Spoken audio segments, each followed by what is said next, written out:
বিয়ের আসরে বসে আছি বউ সেজে, দামি অলংকার, দামি লেহেঙ্গা। যার সাথে বিয়ে হওয়ার কথা ছিল তার সাথে বিয়ে হয়নি, তার নিজের ছোট ভাইয়ের সাথে বিয়ে হয়েছে। আর আমার নিজের বড় বোনের সাথে সেই লোকটি বিবাহ সম্পন্ন করেছে। আমি মেহনুর মেঘ। আমার মামা মামি আমার এই বিয়ে ঠিক করেছে, কিন্তু আমাকে জানানোর প্রয়োজন বোধ করেনি।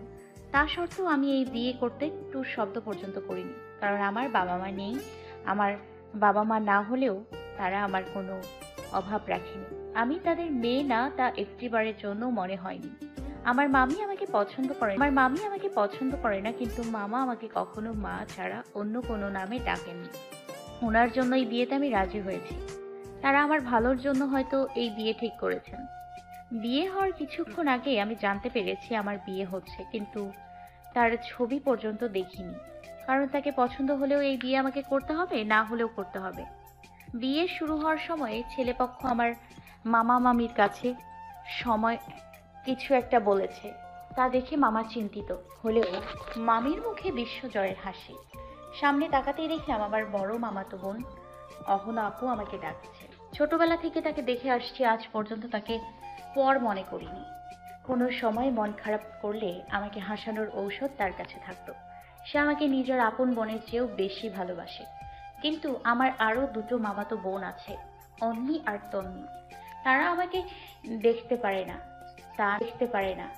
তা না, আমাকে তারা যথেষ্ট ভালোবাসে, কিন্তু মামি তাদের আমার সাথে মিশতে দেয় না। তাতে আমার বিন্দু মাত্র কষ্ট নেই।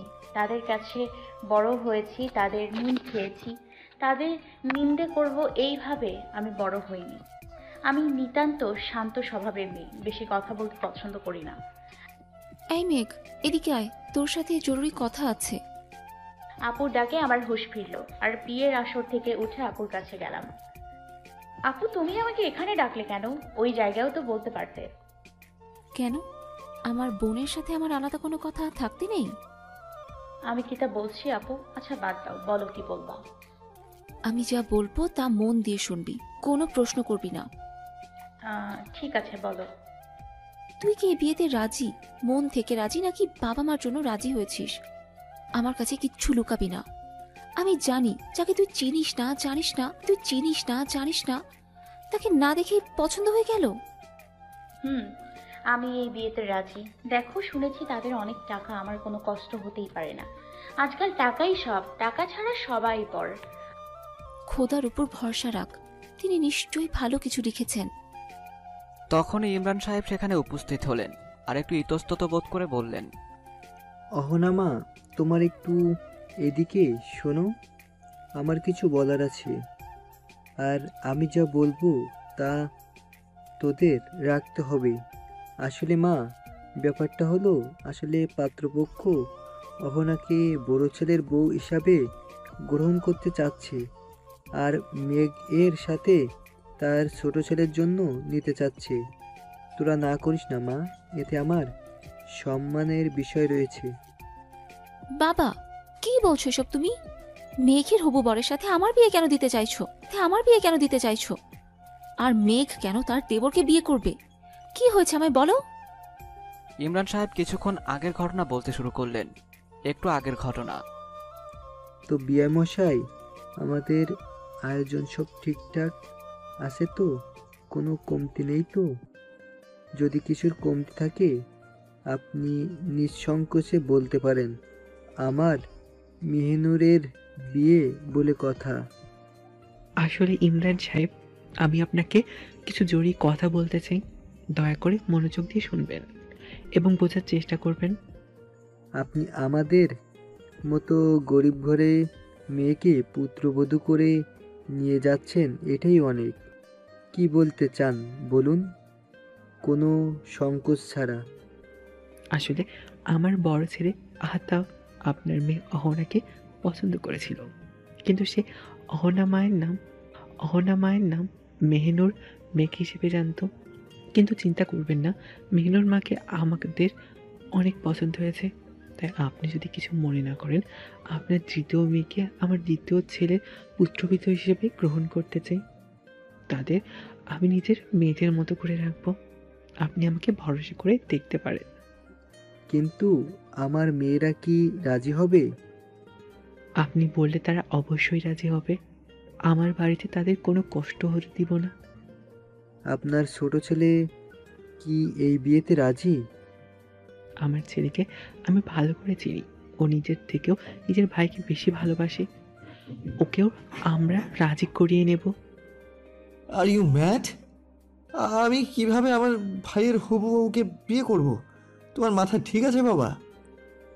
রাগী কণ্ঠস্বরে বলল মেহতাব তার বাবা মিনহাজ চৌধুরীকে। মেহতাব, মেহতাব, আমার কথাটা বোঝার ট্রাই করো।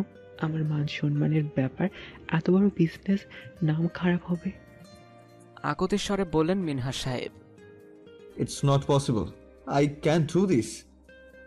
সিরিয়াসভাবে মেহতাব বলল। মিনহাজ সাহেব মেহতাবকে বললেন, আমাদের কথা নাই ভাবলি, নিজের মায়ের কথা ভাব। সে এসব শুনলে অসুস্থ হয়ে পড়বে। সে এমনিতেই হার্টের রোগী। মেহতাব বলল, okay, but I have a condition. তুমি যদি মেনে নাও তাহলে আমি রাজি। বিয়েটা হয়ে যাক, তোর সব শর্ত মানব। ওকে দেন। আলহামদুলিল্লাহ, বিয়েটা তাহলে সুষ্ঠুভাবে সম্পূর্ণ হলো। বিয়ের আসরে সব মেয়েদের চোখ এখন মেহতাবের দিকে, কিন্তু মেঘের একটাই চিন্তা, মেহতাবকে তাকে মেনে নেবে, তার ভাগ্যে সুখ সইবে। জন্মের পরে বাবা মা ছেড়ে চলে গেছে। বিয়ের দিন হবু বর তার বোনের সাথে বিয়ে করেছে। আপু, তুমি কি আমার উপর রাগ করেছো? আমার জন্য আজ তোমার চাকরি করার স্বপ্ন ভেঙে গেছে। তারা কি তোমায় চাকরি করতে দেবে? আমি শুনেছি তারা খুব ভালো মানুষ। আমায় ক্ষমা করে দাও, আমার জন্য তোমার স্বপ্ন পূরণ হলো না। পাগলি, এতে তোর দোষ কোথায়? আমি শুধু চাই তুই যেন সুখী থাকিস। একটা ভুল বোঝাবুঝির জন্য আর একটু হলে আমাদের সম্মান ধুলোয় মিশে যেত, যদি না মেহতাব লন্ডন থেকে বিয়েতে না আসতো। আমি খুশি এই বিয়ে নিয়ে, তুমি এত চিন্তা করো না। যার সাথে বিয়ে হওয়ার কথা ছিল তাকে আমি চিনি না, কিন্তু সে খুব ভালো মানুষ শুনেছি। আমাকে অনেক সুখী রাখবে। আমার বড় বোন, আমার যা। আমি তো অনেক খুশি, তবুও অচেনা পরিবেশে চেনা কাউকে পাবো। আমার কিছুই মাথায় আসছে না। আমি শুধু তোকে খুশি দেখতে চাই। তুমি সবসময় ধৈর্যশীল থাকতে বলো, তাহলে কান্না কেন করছো আপু? তোমার কান্না দেখলে আমারও কান্না পায়। তুমি কান্না থামাও, না হলে আমিও কান্না করে দিব। কিন্তু তুমিই তো বলো, আল্লাহ যা করেন ভালোর জন্যই করেন। বাসর ঘরে শোন সবাই, একটা টাকাও কম নিবি না। সালায় জীবনে একটা ছেঁড়া লুঙ্গি পর্যন্ত দেয় নেই। বিদেশে গিয়ে আমাকে ভইলা চিনি দিয়ে মিশিয়ে খাইছে। বউয়ের কাছে আমরা ওরে ফজরের আজানে আগে যেতে দেব না। না, আর মানা যায় না।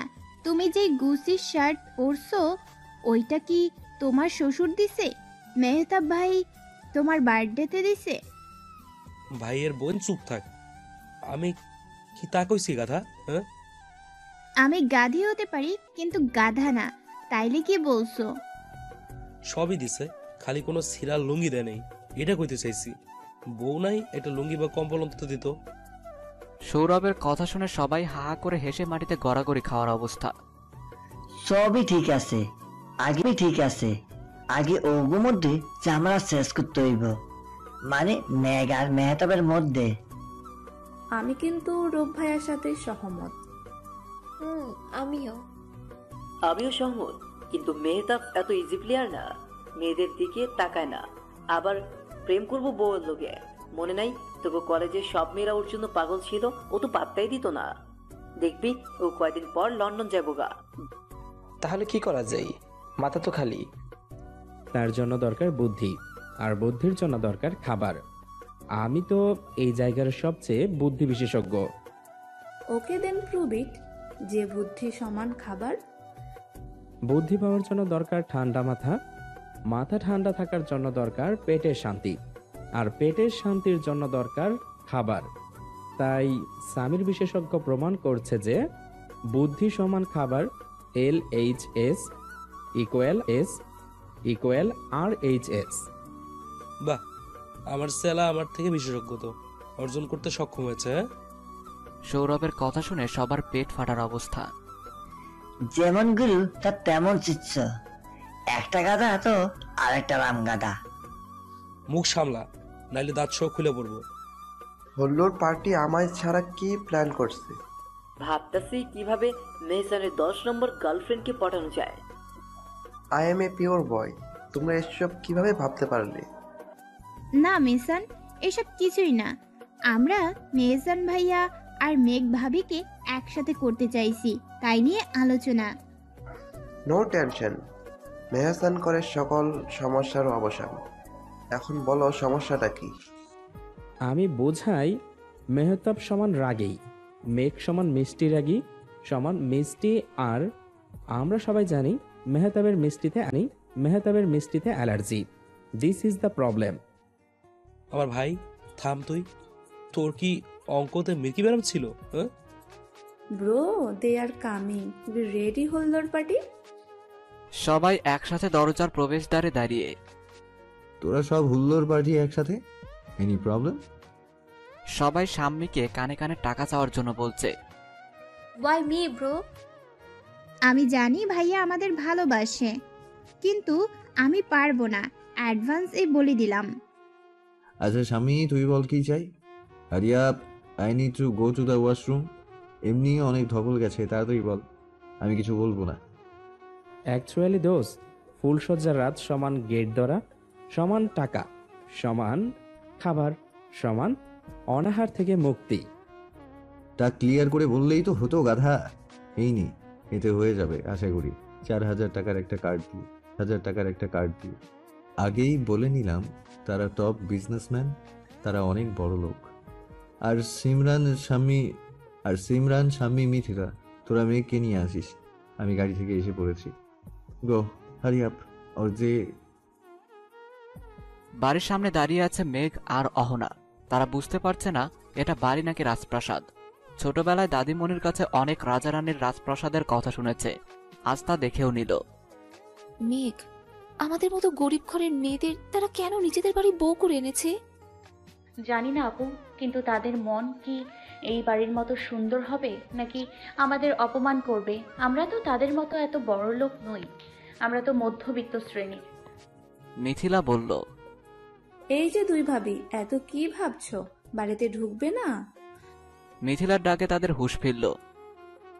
আসো ভিতরে, চিন্তা নেই, ডোন্ট ওয়ারি। আরে আসো তো। বাহ, আমার দুই ছেলে তো কপাল খুলে গেছে, লাল টুকটুকে বউ পেয়েছে। এই কথা শুনে দুজনে খুব লজ্জা পেয়েছে। লজ্জা পেও না, আজকে রাতে অনেক লজ্জার কথা শুনতে হবে, তখন এর জন্য বরং তুলে রাখো। শিমু, তোর মেয়ে তো ভালোই পেকেছে।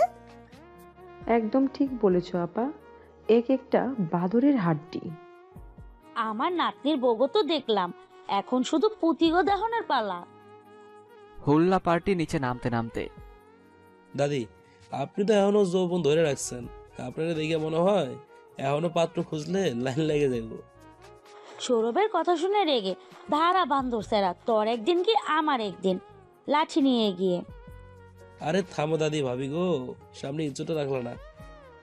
লাঠির বাড়ি থেকে বাঁচার জন্য দৌড় দিয়ে বলতে বলতে সবাই তাদের কাণ্ড দেখে ইতিমধ্যে হাসাহাসি শুরু করে দিয়েছে। মেঘ আর অহনাও হাসছে। বদমাস পোলাপাইন, তখন লেগে ময়ূরও শান্তি পাবো না, তাই আবার কবরে গিয়া কইবি দাদি ওঠো, তোমার লেগে একটা পাত্র পেয়েছি, বিয়া করবা না? দাদির কথা শুনে এবার হাসির আওয়াজ আরো বেড়ে গেল। হুশ, সবাই থাম, আজ সবার অনেক ধকল গেছে, সবাই ঘুমাতে যা। আর সিমরান, মিথিলা, শাম্মী, তোরা মেঘ আর অরিনকে নিজেদের রুম দেখিয়ে দে। মেঘকে মাহাতাবের রুমে আর অহনাকে আহাতাবের রুমে। তারা তিনজন মেঘ আর অহনাকে নিজেদের রুমে দিয়ে চলে গেল। বাহ, রুমটা তো অনেক সুন্দর। ছেলেদের রুম এত পরিপাটি হয় নাকি? কিন্তু মেহতাব কোথায়? এইসব ভাবতে ভাবতে পিছনে যেতেই কোনো এক দেহের সাথে পিঠ ঠেকল। পেছনে তাকাতেই সে রীতিমতো অবাক। মেহতাবকে ভালো করেই প্রথম দেখল, কোনো কমতি নেই যেন। নিজেকে তার সাথে মাপতে গেলে কোনো অংশেই মানানসই নয়। উচ্চতা হবে হয়তো 6 ফুট, গায়ের রং ধবধবে সাদা, চুলগুলো সিল্কি যা বাদামি আর কালো কালারের মিক্স, চোখের পাপড়িগুলো অনেক বড়, ঠোঁটটা হালকা গোলাপি। সব মিলিয়ে যে কোনো মেয়েকে পাগল করে দেওয়ার জন্য যথেষ্ট। রাস্তায় হাঁটলেও যে কোনো মেয়ে তাকে দেখে উষ্টা খেয়ে পড়বে। এই মেয়ে। মেহতাবের ডাকে মেঘের হুঁশ ফিরল। জি বলুন। যাও ফ্রেশ হয়ে নাও। মেহতাবের কথা শুনে মেঘ যেন আকাশ থেকে পড়ল। সে ভেবেছিল তাকে মেহতাব অনেক কটু কথা শোনাবে, কারণ এই বিয়েটা হঠাৎই হয়েছে, কেউ তার জন্য প্রস্তুত ছিল না। আপনার কিছু বলার থাকলে বলতে পারেন, আমি কিছু মনে করব না। তুমি যদি ভেবে থাকো যে আমি তোমাকে অত্যাচার করব কারণ এই বিয়ে আমার ইচ্ছার বিরুদ্ধে হয়েছে, তাহলে তুমি ভুল ভাবছো। আমি মেয়েদের গায়ে হাত তুলি না বা তাদের সম্মানকে অপমান এর চোখে দেখি না। আসলে আমি আপনার কাছে দুঃখিত। আমার পরিবারের সম্মান বাঁচানোর জন্য আজ আপনাকে আমার মতো একটা অজানা অচেনা অজানা অচেনা মেয়েকে বিয়ে করতে হলো। It's not your fault, so don't be sorry. যাও ওয়াশরুমে গিয়ে চেঞ্জ করে নাও, নাকি এগুলো পরে ঘুমাবে? যাচ্ছি। ওয়াশরুমে আয়নায় নিজের দিকে তাকিয়ে, কে বলেছে তুই সুন্দর না? মাশাআল্লাহ, কারণ নজর যেন না লাগে। মেঘ মেহতাবের থেকে অত সুন্দর না হলেও কম যায় না। গায়ের রং ধবধবে ফর্সা না হলেও ফর্সা। চুলগুলো অনেক সিল্কি, কোমর পর্যন্ত ছাড়িয়ে গেছে। গোলাপি ঠোঁট, ঠোঁটের বাম পাশে ছোট্ট একটা তিল, যে কোনো পুরুষকে পাগল করে দেওয়ার জন্য যথেষ্ট। ওয়াশরুম থেকে বের হয়ে মেঘ মেহতাবের দিকে তাকালো। সে কালো টি শার্টের সাথে ব্ল্যাক ট্রাউজার পরেছে। তার থেকে চাইলেও চোখ সরাতে পারছে না মেঘ। উজু করে আসো, একসাথে 2 রাকাত নফল নামাজ আদায় করে। আচ্ছা।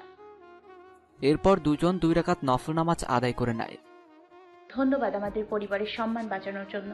আমি আপনার কাছে আজীবন ঋণী হয়ে থাকবো, জীবন ঋণী হয়ে থাকবো। If I want something from you, will you accept it? আমার দ্বারা যদি সম্ভব হয় তাহলে আমি অবশ্যই রাখবো। Actually, মেঘ, আমি আর কয়েকদিন পর লন্ডন শিফট হচ্ছি। ওখানে 2 বছর থাকবো, তারপর আবার আসবো বিদিতে, ফিরে আসবো। তুমি হয়তো জানো না, আমি ওখানে সবকিছু সেটেল করে এসেছি। আমি অনেক বড় জব পেয়েছি, ওখানে সবচেয়ে জনপ্রিয় অ্যান্ড পপুলার কোম্পানির সিইও। এটা একটা big chance for me, you know, to prove myself. তুমি ড্যাডিকে একটু ম্যানেজ করতে পারবে? তুমি হয়তো ভাবছো যে আমার বাবার এত বড় কোম্পানি থাকতে আমি লন্ডন কেন যেতে হচ্ছে। আমি চাই না আমার ভাইয়ের সাথে বাবার কোম্পানির সিইও হওয়ার জন্য কোনো রকম নিজের সম্পর্ক নষ্ট করতে। আমি আমার পরিবারকে নিজের থেকেও বেশি ভালোবাসি। কিন্তু বাবা কি আমি বললে রাজি হবেন? আমাদের বিয়েটা আর 5টা স্বাভাবিক বিয়ের মতো হয়নি। আপনি এখন চলে গেলে অনেক কিছু ভাববে।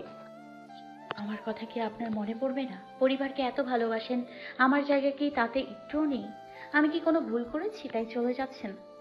আমাকে একটু সময় দিন প্লিজ, যাবেন না। It's not your fault. Please don't be sorry. I need time to. আমিও চাই সবকিছু স্বাভাবিক করতে, কিন্তু আমাদের বিয়েটা সময়ের উপর নির্ভর করাটা বেটার হবে। আমি জানি না কোনোদিনও তোমাকে ভালোবাসতে পারবো কিনা, তাই আমার উপর কোনো প্রত্যাশা রেখো না। আমি তাড়াতাড়ি আসতে পারবো কিনা তাও জানি না, আর তাই বলে তোমার প্রতি আমার দায়িত্ব অবহেলা করব না। I am not that kind of person. মেঘ মনে মনে আফসোসের সুরে বলল, আমি সবার দায়িত্বই রয়ে গেলাম, কারো মনে কোনো জায়গা তৈরি করতে পারিনি, আর পারবো কিনা তাও জানি। আচ্ছা, তুমি বিছানায় ঘুমিয়ে পড়ো, আমার পেন্ডিং কিছু কাজ আছে, আমি পরে ঘুমাবো। আপনি কোথায় ঘুমাবেন? আমি মাঝে কোলবালিশ দিয়ে শুয়ে পড়বো। তোমার কি প্রবলেম হবে? না, প্রবলেম হবে না। এই বলে মেঘ বিছানায় শুয়ে পড়ল, কিন্তু তার চোখ মেহতাবকে দেখছে, আর মেহতাব তার বাকি কাজগুলো সোফায় বসে করে নিচ্ছে। সে কি তাকে কোনোদিনও ভালোবাসবে না? কাছে টেনে মিষ্টি মিষ্টি কথা দুষ্টুমি করবে না? সে তো বেশি কিছু চায় না। মেহতাবের মনে একটু জায়গা করে নিতে পারলেই হবে হয়তো এটাই পবিত্র বন্ধন। আরে মেঘ, তুই কি তার প্রেমে পড়লি নাকি? No, wake up. মেঘ এত দুর্বল হলে চলবে না। যে আমাকে ভালোবাসে না তার কোনো ভালোবাসার কোনো মূল্যই নেই। সে শুধু তার দায়িত্ব পালন করছে। হল্লা পার্টি মেহতাব আর মেঘের কথা সবকিছু দরজার আড়াল থেকে শুনছিল। এগুলো তো মানা যায় না। দোস্ত, মেহতাবকে আটকাতে হইব যেভাবেই হোক। আমি তোরে আগেই কইছিলাম মেহতাব লন্ডনে যাইব গা। যে পোলা মায়াগো দিকে তাকায় না, হ্যাঁ একদিন এই বউয়ের সাথে লুতুর পুতুর করব। Bro mind your language. লুতুর পুতুর কি ধরনের ওয়ার্ড? তোরা ঝগড়া থামা, এগুলো ঠান্ডা মাথায় ভালো লাগতো। অর্থাৎ ঠান্ডা মাথা সমান পেটের শান্তি সমান খাবার। বাহ, আমার শিষ্য। সৌরভ ভাইয়া, তুমি না ওকে ডাব্বা মারছিলা? ভাই ডাব্বা না, আন্ডা পাচ্ছিল। রৌফের কথা শুনে এবার সবাই মুখ টিপে হাসা শুরু করে দিয়েছে। ওই আন্ডা নিশ্চয়ই সামির ভাইয়া খাইছিল, তাই তো বলি এই কয়দিন ধরে পচা ডিমের গন্ধ পাচ্ছি সামির ভাইয়ের মুখ থেকে। এ তো স্বামী নয়, যেন আসামি। নাম কেন বিবৃতি করছো, ভালো লাগে না। ভাইয়া মিথিলা আপু কই? আর মেহসান ওদের ছাড়া প্ল্যান ফুলফিল কিভাবে হবে? মেহসান ঘুমায় মনে হয়। আর মিথিলা কই? আসলেই চল তো ওরা দেখাই আর মেহতাবের লন্ডন যাওয়া আটকানোর প্ল্যান করি। মিথিলা ডাইনিং টেবিলে বসে খাচ্ছিল। মিথিলা কেন খাচ্ছ তুমি? গ্যাসে গেলিয়া? এবার সবাই সজোরে হেসে দিল। মাথা করিতেছে ঠান্ডা, ডিস্টার্ব করিয়েন না, পারেন কি আন্ডা? এই কাজ তো ওর না, এই কাজ তো আমার। ওহে বালিকা, এখানে পারিয়েন না আন্ডা, তাহলে দেবে দাদি আপনাকে ডান্ডা। তামেন ভাইয়েরা বোনেরা, আপনারা চলিতেছেন কবিতার কথা বুনিয়া। ছোটবেলায় খেয়ে মায়ের হাতে গান্ডা খেয়েছিলাম আমি, সৌরভের পাড়া আড্ডা। কেন খাইতে গেলে আন্ডা? তাই লজ্জার ভয়ে বলতে পারি না। আমি পছন্দ করি পান্ডা। এই দোষে তোমরা দিলা আমার কাঁচা ঘুমটা ভাঙিয়ে। তাই তো বলি, আমি কেন স্বপ্ন দেখেছি জাগিয়া। সবাই মেহসানের কণ্ঠ শুনে চমকে গেল। তুই কখন এলি? তোমাদের কবিতার ঠেলায় উঠতে হয়েছে। তোমরা সবাই কি করছো এখানে? বুদ্ধির জন্য খাচ্ছি, সামির ভাইয়া বলেছিলে বুদ্ধি সমান খাবার। আরে বোন, তুই নাকি আবার সৌরভের আন্ডা খাইছস সামিদের মতো? এই কথা শুনে মিথিলা মুখের ভেতরে নলাটা ফেলে দিল। ছি, এইসব কি কথা বলছো ব্রো? খাওয়াটাই নষ্ট করে দিলে ভাল লাগে না। মাইন্ড করছিস কেন? মজা করছি তো। মেহতাব সমান অবসান, তুই সব সময় বলছ, তাই আজকে একটা প্রুফ দে। কি সমস্যা বলো? একটা জব্বর আইডিয়া দে, যাতে মেহতাবকে লন্ডনে যাওয়া থেকে আটকাতে পারি। মেহতাব ভাইয়া আমার ফিউচার ওয়াইফ, কে ছেড়ে লন্ডনে যাইতেছে নাকি? মেঘ, ভাবি আবার তোর ফিউচার ওয়াইফ কেমন হয়? বড় হইলে ততক্ষণ ভাইয়া বুড়া হইয়া যাইব। ভাবিরে দেখবো কে? কেডা আবার মেহতাব? ভুল উত্তর, তাই আমার আইডিয়া দিব না। ও না দিলে না দে, লাগতো না। আরে রাগ হও কেন? বলতাছি, দেয়ালেও কান আছে, কাছে আসো সবাই। ফিসফিস করে মেহসান সব প্ল্যান বলে দিল সবাইকে। সবাই বলে উঠল, দারুণ প্ল্যান। মিশন লন্ডন ভন্ডুল। আহতাবের রুমে। আই অ্যাম সরি মোহনা, আমি জানতাম না তোমার নাম মোহনা। আমি মেহনুরকে কষ্ট দিতে চাইনি। দেখুন, আপনার ভাই যদি সময় মতো না আসতো তাহলে আমার মেঘের উপর কলঙ্কের দাগ পড়তো। আপনাদের একটা ভুলের জন্য আরেকটু হলে আমার বোনের জীবনটা নষ্ট হয়ে যেত। আমি মেহনের কাছে ক্ষমা চাবো, আমাকে মাফ করে দিও প্লিজ। এদিন কিন্তু বারবার আসে না, বলে দিলাম। আপনি তো অনেক খারাপ। খারাপের কি দেখলা? এখনো তো দেখা বাকি। এই বলে আহতাব অহনার কপালে কিস করলো। তারা একসাথে অনেক সুন্দর মুহূর্ত কাটালো। অহনা বাধা দিল না। অহনা বুঝেছিল আহতাবের এখানে কোনো দোষ ছিল না। সে তো বুঝতে পারেনি, ভালো তো সে অহনাকেও বেসেছিল, শুধু মেঘ নাম ভেবে ভুল করেছে। আজকে সময় মতো মেহতাব উপস্থিত না থাকলে 3টি জীবনে ঝড় বয়ে যেত।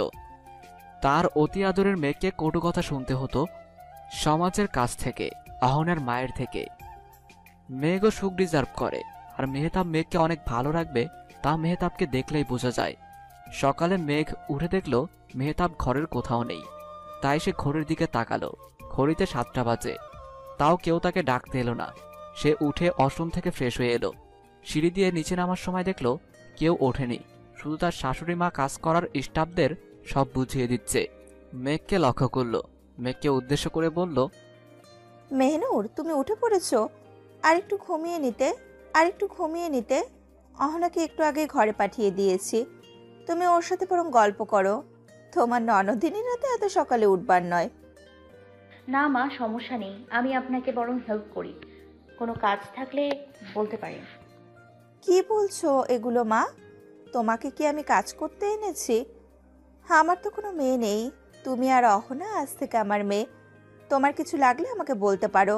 এই ঘরকে নিজের ঘর মনে করবে আর আমাকে নিজের মা মনে করবে। পারবে না আমার জন্য এইটুকু কাজ করতে? অরিন বেগমের কথা শুনে মেঘ অনেক অবাক হলো, আর তার আগের দিনগুলোর কথা মনে পড়ে গেল। মামির বাসায় মামি তাকে অনেক কথা শুনিয়েছে, অনেক কাজ করিয়েছে, কিন্তু মামি কোনো সময় তাকে মা বলে সম্বোধন করেনি বা কাছে ডেকে দু একটা মিষ্টি কথাও বলেনি, শুধু অপয়া বলে খোঁটা দিয়েছে। কিন্তু সে প্রতিবাদ করেনি, নিজের আপনজন মনে করেছে। এতে দোষের নেই, দোষ তো তার ভাগ্যের। এই কথা সে ছোটবেলা থেকেই বুঝে নিয়েছিল। বিয়ের আগে শুনেছিল এই বাড়ির সবাই অনেক ভালো, তবে আজ তা প্রমাণ হয়ে গেল। আল্লাহ যেমন তার থেকে তার মাকে কেড়ে নিয়েছে, তেমনি মায়ের মতো স্নেহময় শাশুড়িকে পাবার জন্য এই পরিবারে তাকে পাঠিয়েছেন। খোদার কাছে সে চির ঋণী হয়ে থাকবে। কি ভাবছিস এত মেঘমা? অরিন বেগমের কথাই হুঁশ ফিরল মেঘের। না মা, কিছু না। আচ্ছা ঠিক আছে, তুই বরং এই কফিটা গিয়ে মেহতাবকে দিয়ে আয়, তারপর নিচে আসবি। নাস্তা সেরে নেব, আর তোর সাথে অনেক আলোচনা আছে তোদের রিসেপশন নিয়ে। তোদের কি পছন্দ অপছন্দ জানতে হবে তো। এই অনুষ্ঠানটি অনেক বড় করে করব, তোদের শাড়ি গহনা সিলেক্ট করতে হবে তো। কত কাজ, কিন্তু বাড়ির সবার কোনো খবরই নেই, মাথাটাও ব্যথা করছে। মা, আপনি শান্ত হন, আপনি চিন্তা করবেন না, আমাকে বুঝিয়ে দেন, আমি সব পারবো। আপনার বউ হিসেবে মেয়ে হিসেবে তো একটু কাজ করতেই পারি, আমি সব সামলে নিব। আর একটা কথা, আমি কিন্তু অনেক ভালো আদা চা করতে পারি, আপনার মাথা ব্যথা এক ঝটকায় সেরে যাবে। তা বেশ, খাওয়া আমাকে এক কাপ তোর হাতে স্পেশাল চা। তার আগে মেহতাবকে কফি দিয়ায়, তারপর তুই আর আমি দুইজনে একসাথে খাবো আর গল্প করব। ঠিক আছে মা, কিন্তু উনি কোথায়? আর কোথায়, ছাদে হয়তো এক্সারসাইজ করছে। আর একটা কথা, এই প্যাকেটটা নে, এতে একটা হালকা গোলাপি রঙের শাড়ি আছে। মেহতাব আবার হালকা গোলাপি রং খুব পছন্দ করে, এটা পরে ছাদে যাবি। ঠিক আছে, কিন্তু মা। কোনো কিন্তু নয়, যা একটু পরে নিচে আসিস। অরিন বেগমের সাথে কথা শেষ করে মেঘ নিজের রুমে গিয়ে শাড়িটা পরে ছাদের উদ্দেশ্যে রওনা দিল। ছাদে মেহতাব পুশ আপ করছিল, মেঘকে সে দেখতে পায়নি। মেহতাবের ঘাম কপাল থেকে গড়িয়ে নিচে পড়ছিল। সূর্যের আলোতে তার ঘামে ভেজা শরীর চকচক করছিল। মেঘ মেহতাবকে দেখে যেন মুখ থেকে কথাই বের হচ্ছে না।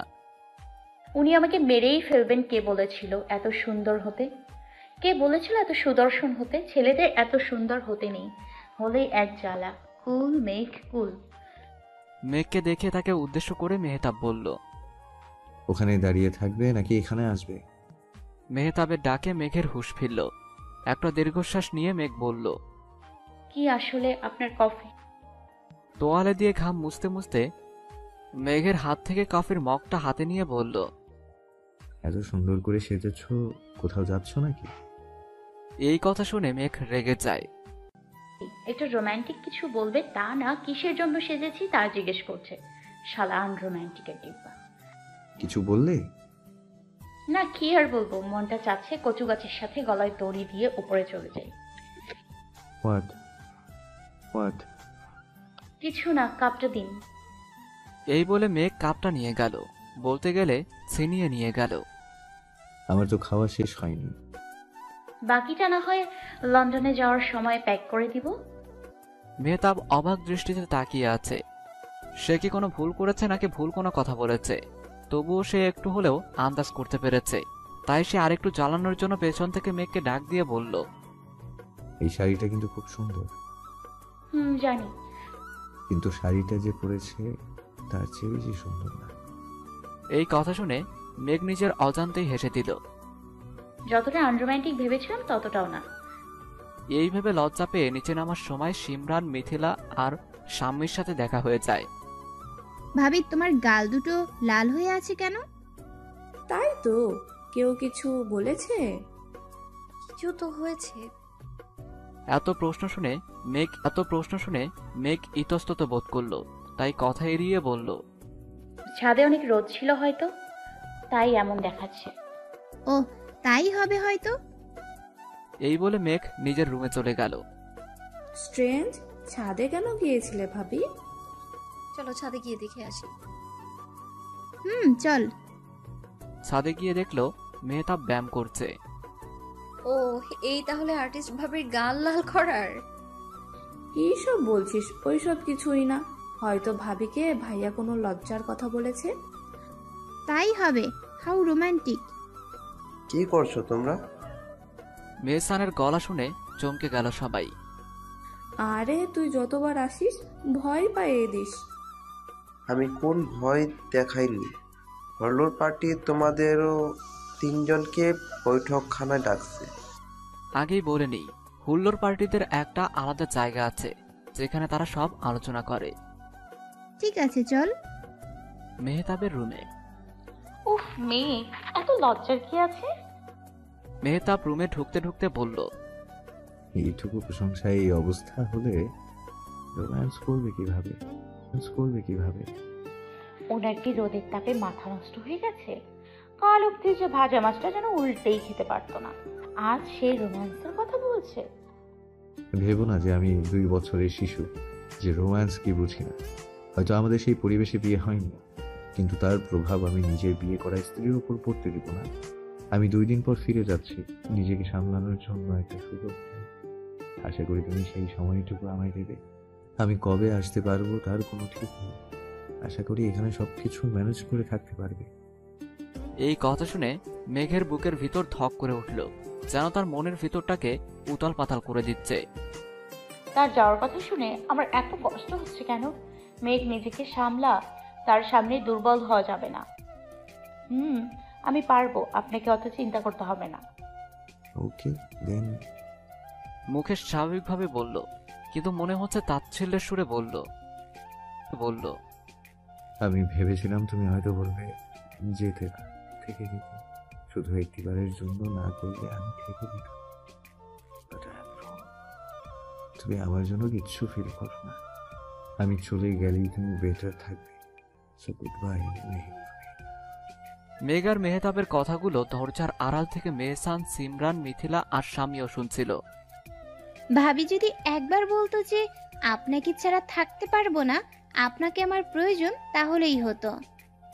তুই কিভাবে বুঝলি যে ভাবি এগুলো বললে ভাইয়া রাজি হয়ে যেত? আরে মিথু আপু, ভাইয়া চোখে ভাবির জন্য ভালোবাসা, মায়া স্পষ্ট বোঝা যাচ্ছে। ঠিক, কিন্তু অনুভব করলেও বুঝতে পারছি না একে ভালোবাসা বলে। এটাই তাদের প্রবলেম। তাহলে আর দেরি কিসের? একটা প্ল্যান করে ফেলি। চলো সবাই বৈঠক রুমে, সিক্রেট মিশন ফুলফিল করতে। বৈঠক রুমে মেহসান, সিমরান, মিথিলা আর স্বামী সবকিছু খুলে বলল হুল্লোর পার্টিকে। বাহ, ভালো খবর। ভাইয়া চলে যাচ্ছে আর তুমি বলছো ভালো খবর?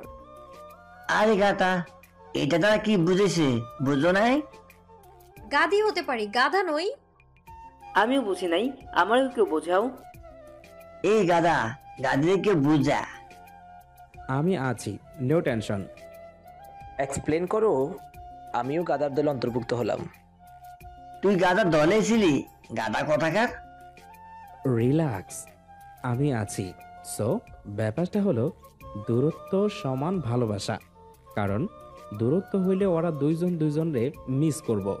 এটা বুঝবো যে সুখী ভালোবাসা কারে কয়। এই ফার্স্ট টাইম কোনো ভালো কথা বলছো। ভালো মানুষের কদর নাই। ঠিক আছে, কিন্তু তবুও যদি মুখ ফুটিয়ে না বলে, তাইলে আবার কি আমরা মক্ষম ওষুধ সরবরাহ করিব তাদের মধ্যখানে। তা বেশ, তাহলে বৈঠক এখানেই সমাপ্তি। সকালের নাস্তা শেষ করে সোফায় বসে অরিন বেগম, মেঘ, অহনা আর মেহতাবের 3 খালাতো বোন সিমরান, শাম্মী, মিথিলা রিসেপশন নিয়ে আলোচনা করছিল। তো তোমরা কি পরতে চাও, লেহেঙ্গা না শাড়ি? সিমরান, মিথিলা আর শাম্মী বলল, ভাবি তোমরা কি পরতে কমফোর্টেবল মনে করবে সেটাই ফাইনাল। আমার ছোট যা মানে মেঘ কি চায় তাই আমি চাই। ওর চয়েস আর আমার চয়েস এক। এবার সবার দৃষ্টি মেঘের উপর। মেঘ ইতস্তত করে বলে, মা, আপনি যা বললেন তাই ফাইনাল। এই সম্পর্কে আমার অত ভালো ধারণা নেই। আপনি গুরুজন, আপনি ঠিক করুন আপনার সিদ্ধান্ত। পাকাপোক্ত হবে। ঠিক আছে, বিয়ের দিন মেয়েকে লেহেঙ্গা সামলাতে অনেক কষ্ট করতে হয়েছে, তাই আমি চাই আজ ছোট থেকে বড় সবাই শাড়ি পরুক। ঠিক বলছো, কিন্তু কোন কালারের শাড়ি? মেয়েরা গোল্ডেন কাতানের শাড়ি পরবে আর ছেলেরা নীল পাঞ্জাবি, তার উপর ডিজাইন করে গোল্ডেন কালারের কারুকাজ করা, আর গোল্ডেন কালারের পাজামা যার বাম পাশে সূক্ষ্ম নীল কারুকাজ থাকবে। পারফেক্ট খালামণি। হয়েছে, অনেক খালামণির প্রশংসা। গিয়ে রেডি হয়ে নাও সবাই। সবাই উঠে নিজেদের রুমে চলে গেল মেঘ বাদে। কোথায় যাচ্ছি আমরা মা? তোমাদের নিয়ে শপিংয়ে যাব। তোমাদের গলায় পরার জন্য স্বর্ণের সেট কিনবো, নীল পাথরযুক্ত, আর শাড়ি, পাঞ্জাবি আর ওই টুকটাক। কিন্তু মা, আপনি তো আমাকে আর আনহা আপুকে স্বর্ণের জুয়েলারির অনেক সেট দিয়েছেন। আমি আর কিছু চাই না। কোনো কিন্তু নয়, ওগুলো তোমার দাদি শাশুড়ির আমলের। তোমাদের দাদি শাশুড়ি আমাকে দিয়েছিলেন আর আমি তোমাদের দিলাম, তাই আমি আলাদা করে তোমাদের কিছু উপহার দিতে চাই। মা, আমার লাগবে না, সত্যি বলছি। আপনি আর জোর করবেন না, তাহলে আমি যাব না শপিংয়ে। আমার পাগলি মেয়ে। ঠিক আছে, তাহলে যে কোনো ফুলের সেট কিনবো, শাশুড়ি আর বৌমা ম্যাচিং করে। এবার না করা যাবে না। তাহলে ঠিক আছে। এগুলো 2 তলায় দাঁড়িয়ে মেহতাব আর সৌরভ শুনছিল আর দেখছিল। বাহ, তোর বউ তো দেখছি খাঁটি সোনা। অন্য কেউ হলে বলতো আপনার ইচ্ছে মা, আপনি যা করবেন ভালোর জন্যই করবেন। মেহতাব এর প্রতি উত্তরে কিছুই বলল না, শুধু মুস্কে একটা হাসি দিল। মেঘ ড্রেসিং টেবিলের সামনে বসে রেডি হচ্ছিল শপিং এর জন্য যাবে বলে। সে একটা নীল কালারের 3 পিস পরে নিয়ে চুল ঠিক করছিল। মেহতাব রুমে ঢোকার সময় মেঘকে রেডি হতে দেখে বলল, কোথাও যাচ্ছ নাকি? আমাদের আর অহনা আপুদের রিসেপশনের জন্য টুকটাক কিছু কেনাকাটা রয়েছে আর ড্রেস কিনতে হবে, তাই আমি, মেহসান, অহনা আপু, সিমরান, মিথিলা, শাম্মী আর মা যাচ্ছি শপিং করতে। ঠিক আছে, আমি গাড়িতে গিয়ে বসছি, তোমরা রেডি হয়ে নাও। ওখানে আমার কিছু কাজ আছে, যাওয়ার সময় তোমাদের নামিয়ে দিয়ে আসবো। আপনি রেডি হবেন না? আমার রেডি হতে জাস্ট 1 মিনিট লাগবে। আর মেয়েরা ছেলেদের থেকে আগে কোনো সময়ই রেডি হতে পারে না, বরং 3 গুণ বেশি সময়ের দরকার পড়ে তাদের। এমনভাবে লেকচার দিচ্ছে যেন আমি সারাদিন লাগিয়ে দিব। মনে মনে এত কথা বললে সারাদিন না সারা রাতও লেগে যেতে পারে। Be quick. এই বলে মেহতাব একটা তোয়ালে নিয়ে ওয়াশরুমে ঢুকে যায়। এমনভাবে কথাগুলো বললেন যেন আমি ওনার পা ধরেছি ওনাকে সাথে নিয়ে যাওয়ার জন্য। নিচে সবাই রেডি হয়ে গাড়িতে গিয়ে বসে পড়েছে, কিন্তু মেঘ আর মেহতাবের কোনো পাত্তাই পাওয়া যাচ্ছে না। মেহতাবের রুমে। কি বলেছিলাম, মেয়েদের একটু বেশি সময় লাগে। It doesn't matter. এই কথা শুনে মেঘ পেছনে তাকালো। মেহতাবকে সে যতবার দেখে যেন চোখই সরাতে ইচ্ছে করে না। আজও তার বিপরীত নয়। সে মেঘের সাথে ম্যাচিং করে নীল শার্ট আর কালো জিন্স পরেছে, যাকে বলে এক কথায় ফাটাফাটি লাগছে। বিবাহিত 10 বাচ্চার বাবা হলেও তাকে বিয়ে করার জন্য মেয়েদের কমতে হবে না, যেন আরও লাইন লেগে যাবে। এই কথা ভাবতে ভাবতে মেঘ নিজের মাথায় একটা থাপ্পড় মারল। মেহতাবের সামনে নিজেকে দুর্বল প্রকাশ করা যাবে না। এইভাবে তাকিয়ে থাকলে আমি কিন্তু নিজেকে কন্ট্রোল করতে পারবো না। তোমায় অ্যাডভান্সে অ্যালার্ট করে দিলাম। টি শার্টের হাতা ফোল্ড করতে করতে বলল, আপনি না দিন দিন অসভ্য হয়ে যাচ্ছেন। এখন তো ট্রেলারই দেখলে না, তাই দেখলে না, তা দেখেই আমাকে অসভ্য বলছো? আমি আবার আমার সম্পর্কে মিথ্যা অপবাদ টলারেট করতে পারি না। এই বলে মেহতাব মেঘের কাছে এসে একটানে মেঘকে কাছে এনে মেঘের কোমর জড়িয়ে ধরল। আরেক হাত দিয়ে মুখে পড়ে থাকা চুলগুলো পরম যত্নে আলতো হাতে সরিয়ে দিল। মেহতাবের প্রতিটা স্পর্শে মেঘ কেঁপে কেঁপে উঠছিল। এই দেখে মেহতাব মুচকি হেসে বলল, এত কাঁপাকাঁপির কি আছে? আমি তো আর অন্য কেউ নই। নিজের বিয়ে করা বউকে ছুঁলে অসভ্যতা হয় বলে আমি মনে করি না, আর এটা কোনো ক্রাইমও নয়। So can I kiss you? Megh অবাকের উচ্চসীমা থেকে বলল মেহতাবের শেষের কথাটা শুনে, কিন্তু সে প্রতি উত্তরে কিচ্ছু বলল না। আমি আমার আনসার পেয়ে গেছি। এই বলে মেহতাব মেঘের আরো কাছাকাছি চলে আসে। ভাইয়া তোমাদের নিচে ডাকছে, এত লেট কেন করছো? মেহসান ফোনে গেম খেলছিল। ও তখন তাই সেই ফোন স্ক্রিনের দিকে তাকিয়েছিল। মেহসানের আওয়াজ শুনে মেহতাব মেঘের থেকে বেশ খানিকটা দূরে গিয়ে দাঁড়ালো। মেহসান এবার ফোন স্ক্রিনের থেকে মাথা তুলে তাদের দুজনের দিকে তাকালো। মেহতাবকে দেখেই সে বুঝতে পারল সে ভুল টাইমে এসে পড়েছে। মেহতাব মেহসানের দিকে অগ্নিদৃষ্টি দিয়ে তাকিয়ে আছে। ভাইয়া, তুমি এইভাবে তাকিয়ে আছো কেন? আমি তো শুধু তোমাদের ডাকার জন্য এসেছি। সবাই নিচে ওয়েট করছে, চলো। আর ভাবি তোমাকে এমন দেখাচ্ছে কেন? মেহসানের প্রশ্ন শুনে মেঘ ইতস্তত বোধ করে বলল, না তেমন কিছু না, চলো আমরা নিচে যাই। এই বলে মেঘ এক কথায় বলতে গেলে মেহসানের হাত ধরে তাড়াতাড়ি রুম থেকে বের হয়ে গেল। মেহতাব তা দেখে হেসে ফেলল। নিচে সিমরান, মিথিলা, শাম্মী সেজেগুজে দাঁড়িয়ে আছে আর বাকিরা গাড়িতে গিয়ে বসেছে। ভাইয়া আর ভাবি কেন আসছে না? আমারও সেম প্রশ্ন, এত দেরি কেন হচ্ছে? হয়তো আমি জানি। জানি কি বলবি, তোর সব উল্টাপাল্টা কথা মাথায় ঘুরপাক খায়। মেহসান আর মেঘ সিঁড়ি দিয়ে নামছিল আর মেহতাব তাদের পিছনে আস্তে আস্তে আসছিল আর ফোনে কোনো কাজ করছিল। তাদের দেখতে পেয়ে মেঘ আর মেহতাবকে উদ্দেশ্য করে মিথিলা, শাম্মী, সিমরান একসাথে বলে উঠল, বাহ ভাবি, তোমার থেকে তো চোখই সরানো মুশকিল। আর ভাইয়াকে তো পুরাই আগুন লাগছে। হয়েছে, গাড়িতে গিয়ে বসো, আই এম কামিং। মেহতাবের কথা শুনে সবাই চুপচাপ গাড়িতে গিয়ে বসে পড়ল। সবাই গাড়িতে বসেছে, শুধু মেঘ আর মেহসান ছাড়া। গাড়িতে জায়গা থাকা সত্ত্বেও সিমরান বলল, ভাবি তুমি ভাইয়ার গাড়িতে এসো, এখানে আর জায়গা খালি নেই। সিমরান আপু, এখানে তো অনেক জায়গা খালি। এই কথা শুনে সিমরান শাম্মীর দিকে রাগে চোখে তাকায়। শাম্মী বুঝতে পেরে কথা ঘুরিয়ে ফেলে, ও না, আসলে জায়গা নেই। তাহলে আমিও ভাইয়া ভাবির সাথে যাই। তোর মতো শিশুদের জায়গা এখানে আছে? ভাবি মেহতাব ভাইয়ার সাথে আসুক। এই কথা বলতে দেরি কিন্তু কাজ করতে দেরি নেই। তারা মেহসানের মাথায় চাটি মেরে গাড়িতে উঠিয়ে নেয়। আমাকে কি খেলনা পেয়েছো? একবার এভাবে নয়তো ওভাবে কন্ট্রোল করছো। তুই নিজেকে তো সমস্যার অবসান মনে করিস, তাহলে এই ব্যাপারটা বুঝতে এত দেরি হলো কেন? ও, বুঝতে পেরেছি। যাক, এই গাধাটাকে বোঝানোর দরকার পড়েনি। কিছুক্ষণ পর মেহতাব গাড়ির চাবি নিয়ে আর চোখে সানগ্লাস পরে বেরিয়ে আসলো। মেহতাবকে দেখে মেঘ মনে মনে বলল, ওনাকে দেখলে বুকের ভেতরে ধুপধুপ আওয়াজটা বেড়ে যায় কেন? আমি কি ওনাকে ভালোবেসে ফেলেছি? এই যে মিস, কোথায় থমকে গেলে? যাবে না নাকি? কিভাবে যেতে চাও? গাড়িতে নাকি নৌকা লাগবে? মেহতাবের কথা শুনে মেঘ মুচকি হেসে বলল, চলুন চলুন। এই বলে দুজনেই গাড়িতে উঠে পড়ে। গাড়ি ড্রাইভ করতে থাকে মেহতাব, আর তার দিকে এক নজরে মেঘ তাকিয়ে আছে। আমি কি সত্যি তাকে ভালোবেসে ফেলেছি? কিন্তু সে কি আমাকে কোনো সময় ভালোবাসার দৃষ্টিতে দেখেছে বা কখনো দেখবে? আমাকে তো সে শুধু দায়িত্বের চোখে দেখে। হয়তো বিয়ের সময় সে না আসলে আজ তার ভাগ্যে আরো ভালো কিছু থাকতো। আমি তার জীবনে বোঝা হয়ে থাকতাম না। মেহতাব গাড়ির লুকিং মিররের দিকে তাকিয়ে দেখলো মেঘ তার দিকে এক দৃষ্টিতে তাকিয়ে আছে। সেটা খেয়াল করে বলল, আমাকে কি ভালোবেসে ফেলেছো নাকি? মেহতাবের কথায় মেঘের হুঁশ ফিরল।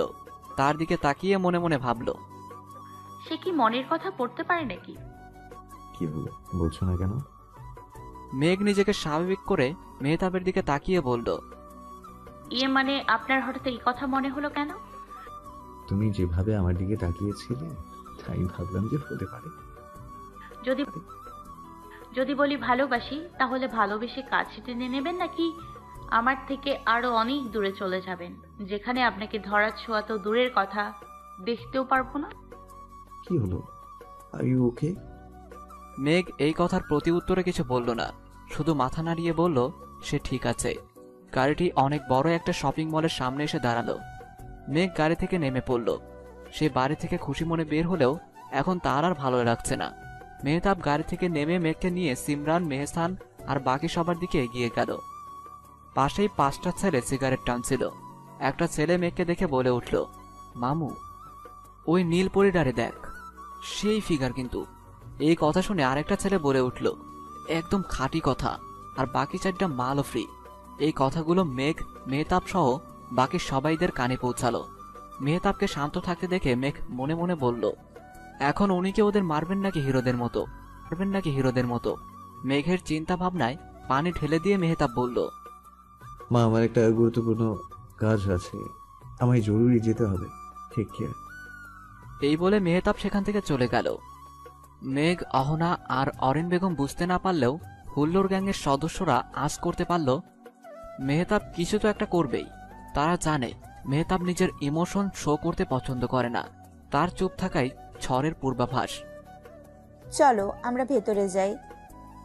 এই বলে মেঘ, অহনা আর অরিন বেগম চলে গেল, কিন্তু মিথিলা, সিমরান, শাম্মী আর মেহসান সেখানে এক কোণায় লুকিয়ে পড়ল। তোরা শিওর যে মেহতাব ভাইয়া আসবে?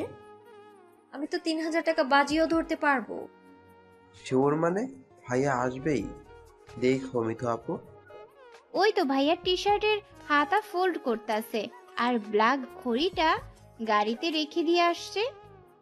অ্যাম্বুলেন্স কল করো। কেন? ওই পচা লোকগুলারে বাজাইতে হইব, না হইলে ভাইয়া ওই জায়গায় পইতা হইব। আহারে। মেহসানের কথা শুনে সবাই হেসে দিল। মেহতাব লোকগুলোর দিকে এগিয়ে বলতে লাগলো, আপনার মধ্যে কে যেন নীলপরির প্রশংসা করছিল? একটা লোক বলে উঠল। লোকটার কথা শেষ হওয়ার আগেই মেহতাব তার থুতনিতে জোরে একটা খুশি মারল, আর লোকটা একটু দূরে নিচে পড়ে গিয়ে বেহুশ হয়ে পড়ল। বাহ বাহ, এক ঘুষিতেই 1 উইকেট। বাকি 4টা ছেলে এটা দেখে হাতে ছুরি নিয়ে মেহতাবের দিকে এগিয়ে আসতে লাগলো। মেহতাব সব কয়টাকে গালে আর ঠিক জায়গা মতো দিয়ে আবারও পা দিয়ে মারতে লাগলো।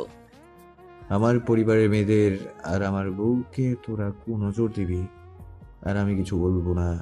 It's your big mistake. এই বলে ওদের মারতে মারতে আটমরা করে ফেললো। এরপর আবার বলল, এখানে আমার বোন বা স্ত্রীর জায়গায় অন্য কোনো মেয়ে থাকলে আমি একই কাজ করতাম। সো নেক্সট টাইম এগুলো দেখলে জানে মেরে ফেলবো। তোরা এই মেহতাব চৌধুরী কে চিনিস না। মাইন্ডেড। সব ছেলেগুলো মেহতাবের পায়ে ধরে ক্ষমা চাইল। নাও গেট লস্ট ফ্রম হিয়ার। আমি কাউন্টডাউন শুরু করছি। 1, 2। ও শোনার আগেই সবাই সেখান থেকে এক দৌড় দিয়ে পালিয়ে গেল। মেহতাবকে দেখে সব মেয়েরা মুগ্ধ দৃষ্টিতে তাকিয়ে আছে, তার হ্যান্ডসামনেস, তার কিলার অ্যাটিটিউড দেখে। এইসব দেখে হুল্লোড় গ্যাং বলে উঠল, OMG! ভাই আমার 3000 টাকা কে দিবা দাও? আপু, টাকার কথা বাদ দেও তো। এত সুন্দর সিন কোনো ফিল্মেও দেখেছো? জাস্ট অসাধারণ। ভাবি দেখলে ভাইয়ার উপর ক্রাশ খাইতো। ঠিক। এই বলে ওরা সবাই শপিং মলের ভিতরে ঢুকে পড়ল। অরিন বেগম, অহনার মেঘ শাড়ি চুজ করছিল। মেহসানদের দেখে অরিন বেগম বলল, কিরে, কোথায় ছিলি? সবাই সবার দিকে চাওয়াচাওয়ি করে। সিমরান বলে উঠল, মেহসানের ওয়াশরুমে যাওয়ার দরকার ছিল। ওর সকাল থেকে পাতলা পায়খানা হচ্ছে, তাই বারবার টয়লেটে আসছিল আর যাচ্ছিল। বাহ, শিমু আপু এই ছোট ভাইয়ের সম্মানটা শেষমেশে এই শপিং মলের দোকানদারের কাছে বিক্রি করে দিলে। সিমরান মেহসানের ইমোশনাল ব্ল্যাকমেলের কাছে হার মেনে বলল, চুপ থাক, 2টা আইসক্রিম কিনে দিব, আর আজকের দিনের জন্য আনলিমিটেড ফোন। এই কথা শুনে মেহসানের মুখে গোল্ড মেডেল পাওয়ার মতো একটা উজ্জ্বল হাসি ফুটে উঠল। সবার কেনাকাটা করা শেষ। এখন শুধু মেঘ আর অহনার বাসায় পরার জন্য শাড়ি চুজ করছিল। মেঘ একটা গোলাপি কালারের শাড়ি নিজের শরীরের উপর দিয়ে দেখছিল কেমন লাগে। তখনই মেহতাব শপে ঢুকছিল, আর মেঘকে দেখে তার দৃষ্টি সেখানে যায়, এবং সে এক দৃষ্টিতে সেখানে তাকিয়েছিল। মেঘ শাড়ির দাম দেখে শাড়িটা রেখে দিল। মেহতাব সব সেখানে দাঁড়িয়ে দেখছিল। মেহতাবকে লক্ষ্য করে অরিন বেগম বলে উঠল, মেহতাব, তুই এখানে? হ্যাঁ, আমার কাজ শেষ। তোমাদের শপিং শেষ করা হয়েছে? হ্যাঁ, এখন শুধু মেঘের জন্য শাড়ি চুজ করছি। সবার শেষ, কিন্তু মেঘ কিছুতেই কোনো শাড়ি নিতে চাচ্ছে না। কি করি বলতো? মা, আমার এখন কিছু লাগবে না, যদি প্রয়োজন হয় আমি নিজে চেয়ে নিব। কিন্তু মা। কোনো কিন্তু নয়, চলো মেহসান। এই কথা বলে মেহসান আর বাকি সবাই মেঘের সাথে চলে গেল। অরিন বেগম আর মেহতাব সেখানেই রয়ে গেল। মা আমি ওর জন্য শাড়ি কিনে নিব, তুমি গাড়িতে গিয়ে বসো। বসো। তুই পারবি? মেঘ যেহেতু আমার রেসপন্সিবিলিটি, তাহলে ওর ভালো খারাপ দুটো দেখার দায়িত্ব আমার। Don't worry, I will manage. ঠিক আছে, আমি যাচ্ছি, তাড়াতাড়ি আসবি। ওকে, যাও তুমি। এই বলে অরিন বেগম সেখান থেকে চলে গেল।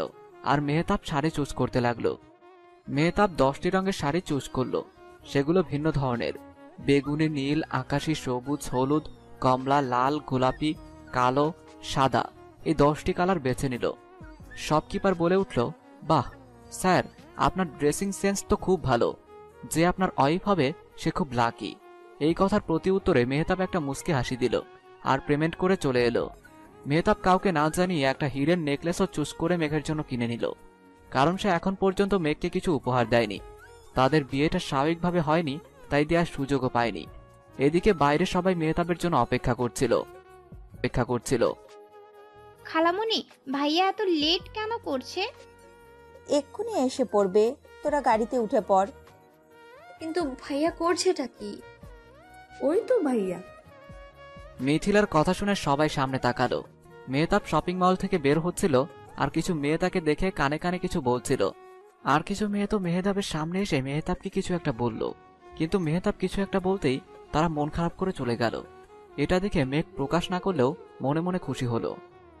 তোমরা গাড়িতে উঠে পড়ো। মেহতাবের কথা মতো সবাই গাড়িতে উঠে পড়ল। মেঘ মেহতাবের পিছু পিছু মেহতাবের গাড়িতে উঠে পড়ল, কারণ তাকে জানতে হবে মেহতাব কি এমন বলল যে মেয়েগুলোর মুখ কালো হয়ে গিয়েছিল। বাহ, আমার কথা মতো উঠে পড়লে কোনো তর্ক না করে। আপনি কি আমাকে ঝগড়ুটে বলার ট্রাই করছেন? I am sorry. Actually, I didn't mean it. You understood it wrongly. এই বলে মেহতাব গাড়ি চালানো শুরু করলো। একটা কথা বলবো? বলতে পারো। এত ফর্মালিটি কি আছে? ওই মেয়েগুলো আপনাকে কি বলছিল? কোনো মেয়ের কথা বলছো? ওই যে শপিং মলের বাইরে। Oh, actually, they asked me for my number. তারপর আপনি কি বলেছিলেন? আমি বেশি কিছু বলিনি, জাস্ট বলেছি if my wife give me the permission, then I'll give you. মেহতাবের কথা শুনে মেঘ মেহতাবের থেকে মুখ ঘুরিয়ে মুচকে একটা হাসি দিল, কিন্তু মেহতাবের থেকে তা আড়াল হলো না। সে ঠিকই লক্ষ্য করেছে, তাই মেহতাব বলে উঠল, তোমার হাসিটা খুব সুন্দর, and you look so beautiful when you smile. মেহতাবের কথায় মেঘ থতমত খেল আর এক প্রকার লজ্জায় পেল, কিন্তু প্রকাশ করল না। আর গাড়ির কাছ দিয়ে বাইরের দৃশ্য দেখতে লাগলো। বাড়িতে পৌঁছে সবাই দেখল বাড়ি সুন্দর করে সাজানো হয়েছে। চারিদিকে ফুলের গন্ধে মো মো করছে। এত বড় রাজপ্রাসাদের মতো বাড়ি এত তাড়াতাড়ি সাজানো হবে কেউ তা ভাবতে পারেনি। আর এইদিকে মেহতাবের দাদি সৌরভ, রৌফ, সিয়াম, সামির আর সৌম্যকে দিয়ে স্টাফদের কাজ করাচ্ছে, আর স্টাফরা তাদের হেল্প করছে। সৌরভ বিশাল বড় প্রবেশদ্বারে ফুল লাগাচ্ছে আর কপাল চাপড়াচ্ছে। রৌফ ঝাড়বাতিগুলো দেয়ালের সাথে লাগাচ্ছে। সিয়াম ফুলের মালাগুলো সিঁড়িতে না লাগিয়ে গলায় পেঁচিয়ে নিজের সুসাইড করার বৃথা চেষ্টা চালাচ্ছে। সামির আর সৌম্য দাদির পা আরেকজন ঘাট টিপে দিচ্ছে। সবার বেহাল দশা। এইসব দেখে সবাই হাসবে না কাঁদবে তা ভাবতে পারছে না। মেহতাব কিছু না বলে সোফায় বসে পড়ল। অরিন বেগম, মেঘ আর অহনা মুখ টিপে হেসে নিজেদের রুমে চলে গেল। পার্লার থেকে মেঘ আর অহনাকে সাজাতে এসেছে, তাই তারা সেখানে থাকলো না।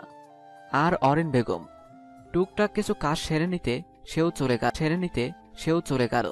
আর যাওয়ার সময় মেহতাবের দাদিকে সঙ্গে করে রুমে দিয়ে আসার জন্য নিয়ে গেল।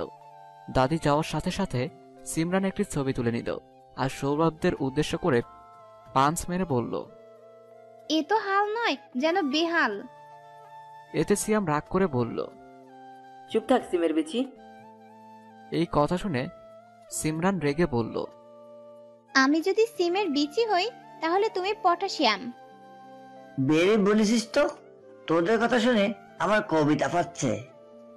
ওয়াশরুমে যাও, এখানে তোমার পচা কবিতার গন্ধ শুনতে কেউ ইন্টারেস্ট নই। সাম্মি, ভালো হয়ে যাও, ভালো হতেই জামাই লাগে না। তোরা থামবি? সবাই যে যার রুমে যা। মেহতাবের কথায় সৌরভ আর সৌমিক ছাড়া সবাই চলে গেল। ভাইয়া আই আস্ক সামথিং? বল, কি জানতে চাস? এত শপিং কি বাবির জন্য তুমি করছো? হ্যাঁ বলো বন্ধু, আমি তোমার ন্যাংটা কালের বন্ধু হয়ে জানতে ইচ্ছুক হচ্ছি। মেহতাব এর প্রতি উত্তরে কিছু না বলে সব শপিং ব্যাগে নিয়ে উপরে চলে গেল। বেড়ায় আমার ন্যাংটা কালের অপমান করলো। হ্যাঁ থাক, আবার বাল্যকালের ভাই, আসো কোলাকুলি করি। মেহতাবের রুমে মেঘের সাজা প্রায় শেষ। মেঘ আয়নার সামনে দাঁড়িয়ে নিজেকে দেখছিল। সে গোল্ডেন কালারের একটি কাতানের শাড়ি পরেছে, নীল কারুকার্য করা পাড়ের দিকে, নীল কালারের গর্জিয়াস ব্লাউজ, চোখে ঘন কাজল, ঠোঁটে রেড কালারের লিপস্টিক, চুলগুলো খোপা করা। মেঘ বেশ গর্জিয়াস মেকআপ পছন্দ করে না, তাই সে পার্লারের লোকদের কাছে সাজেনি। কিছুক্ষণ পর মেহতাব ফোন স্ক্রল করতে করতে রুমে ঢুকলো, আর মেঘকে এক নজর দেখে আবার নিচে চলে গেল। এতে মেঘের খুব অভিমান হলো। তারই কিছুক্ষণের মধ্যে মেহতাব আবার রুমে প্রবেশ করলো হাতে কিছু একটা নিয়ে, আর সেটা গয়নার বক্স থেকে খুলে নিজ হাতে মেঘের গলায় পরিয়ে দিল। একটি হীরের হার, দেখতে বেশ সুন্দর, দেখেই বোঝা যাচ্ছে অনেক দাম হবে। আর একটা বেলি ফুলের মালা চুলের খোপায় পরম যত্নে পরিয়ে দিল। তারপর মেঘকে পেছন থেকে জড়িয়ে ধরে আয়নার দিকে তাকিয়ে মুচকি এসে বলল, এখন গেট আপ কমপ্লিট হয়েছে। মেঘ নিজের দিকে তাকিয়ে দেখল সত্যি ওই গলার নেকলেস আর বেলি ফুলের মালা খোপায় দেওয়ার পর তাকে আগের চেয়ে বেশি সুন্দর লাগছে। মেহতাব মেঘের দিকে তাকিয়ে বলে উঠল, তোমার কি নেকলেসটা পছন্দ হয়নি? মেহতাবের কথার প্রতি উত্তরে মেঘ বলল, না, অনেক সুন্দর, কিন্তু এত দামি নেকলেস কি আমার মতো মেয়েকে মানায়? আপনি আমার থেকেও ভালো জীবন সঙ্গী পেতে পারতেন। আমি এই সুখ ডিজার্ভ করি না। তোমাকে পৃথিবীর সব থেকে দামি নেকলেস এনে দিলেও সেটা তোমার থেকে তুচ্ছ। তুমি অনেক কিছু ডিজার্ভ করো মেঘ। আমি তোমাকে আমার জীবন সঙ্গী হিসেবে নিজেকে অনেক ভাগ্যবান মনে করি। এই নিয়ে আর কোনো কথা যেন ফিউচারে না শুনি। আমি রেগে গেলে কিন্তু নিজেকে কন্ট্রোল করতে পারি না, সো বুঝে শুনে কথা বল। মেহতাবের কথা শুনে মেঘ মেহতাবের দিকে ফিরে তাকালো। কিছু বলতে যাবে তখনই অরিন বেগম দরজা নক করে ঢুকে পড়লেন। অরিন বেগম মেঘের দিকে তাকিয়ে বললেন, বাহ, আমার মেয়েটাকে তো বেশ লাগছে, কারো নজর যেন না লাগে। এই বলে মেঘের কপালে একটা চুমু দিল আর মেহতাবকে উদ্দেশ্য করে বলল, রেডি হসনি কেন? নিচে কত গেস্ট এসেছে, তাদের সাথে দেখা করতে হবে। আর তোদের কিছু মেয়ে বন্ধুও এসেছে যারা বিয়েতে আসতে পারেনি, তোদের খুঁজছে। রেডি হয়ে মেঘমাকে নিয়ে তাড়াতাড়ি আয়, আমি ওইদিকে সামলাচ্ছি। ঠিক আছে, শান্ত হও।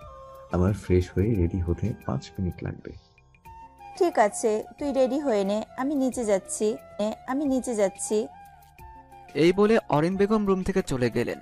অরিন বেগম যাওয়ার সাথে সাথে মেহতাব মেঘের ঘাড়ে হাত রেখে বলে ওঠে, do you love me or not? Tell me honestly.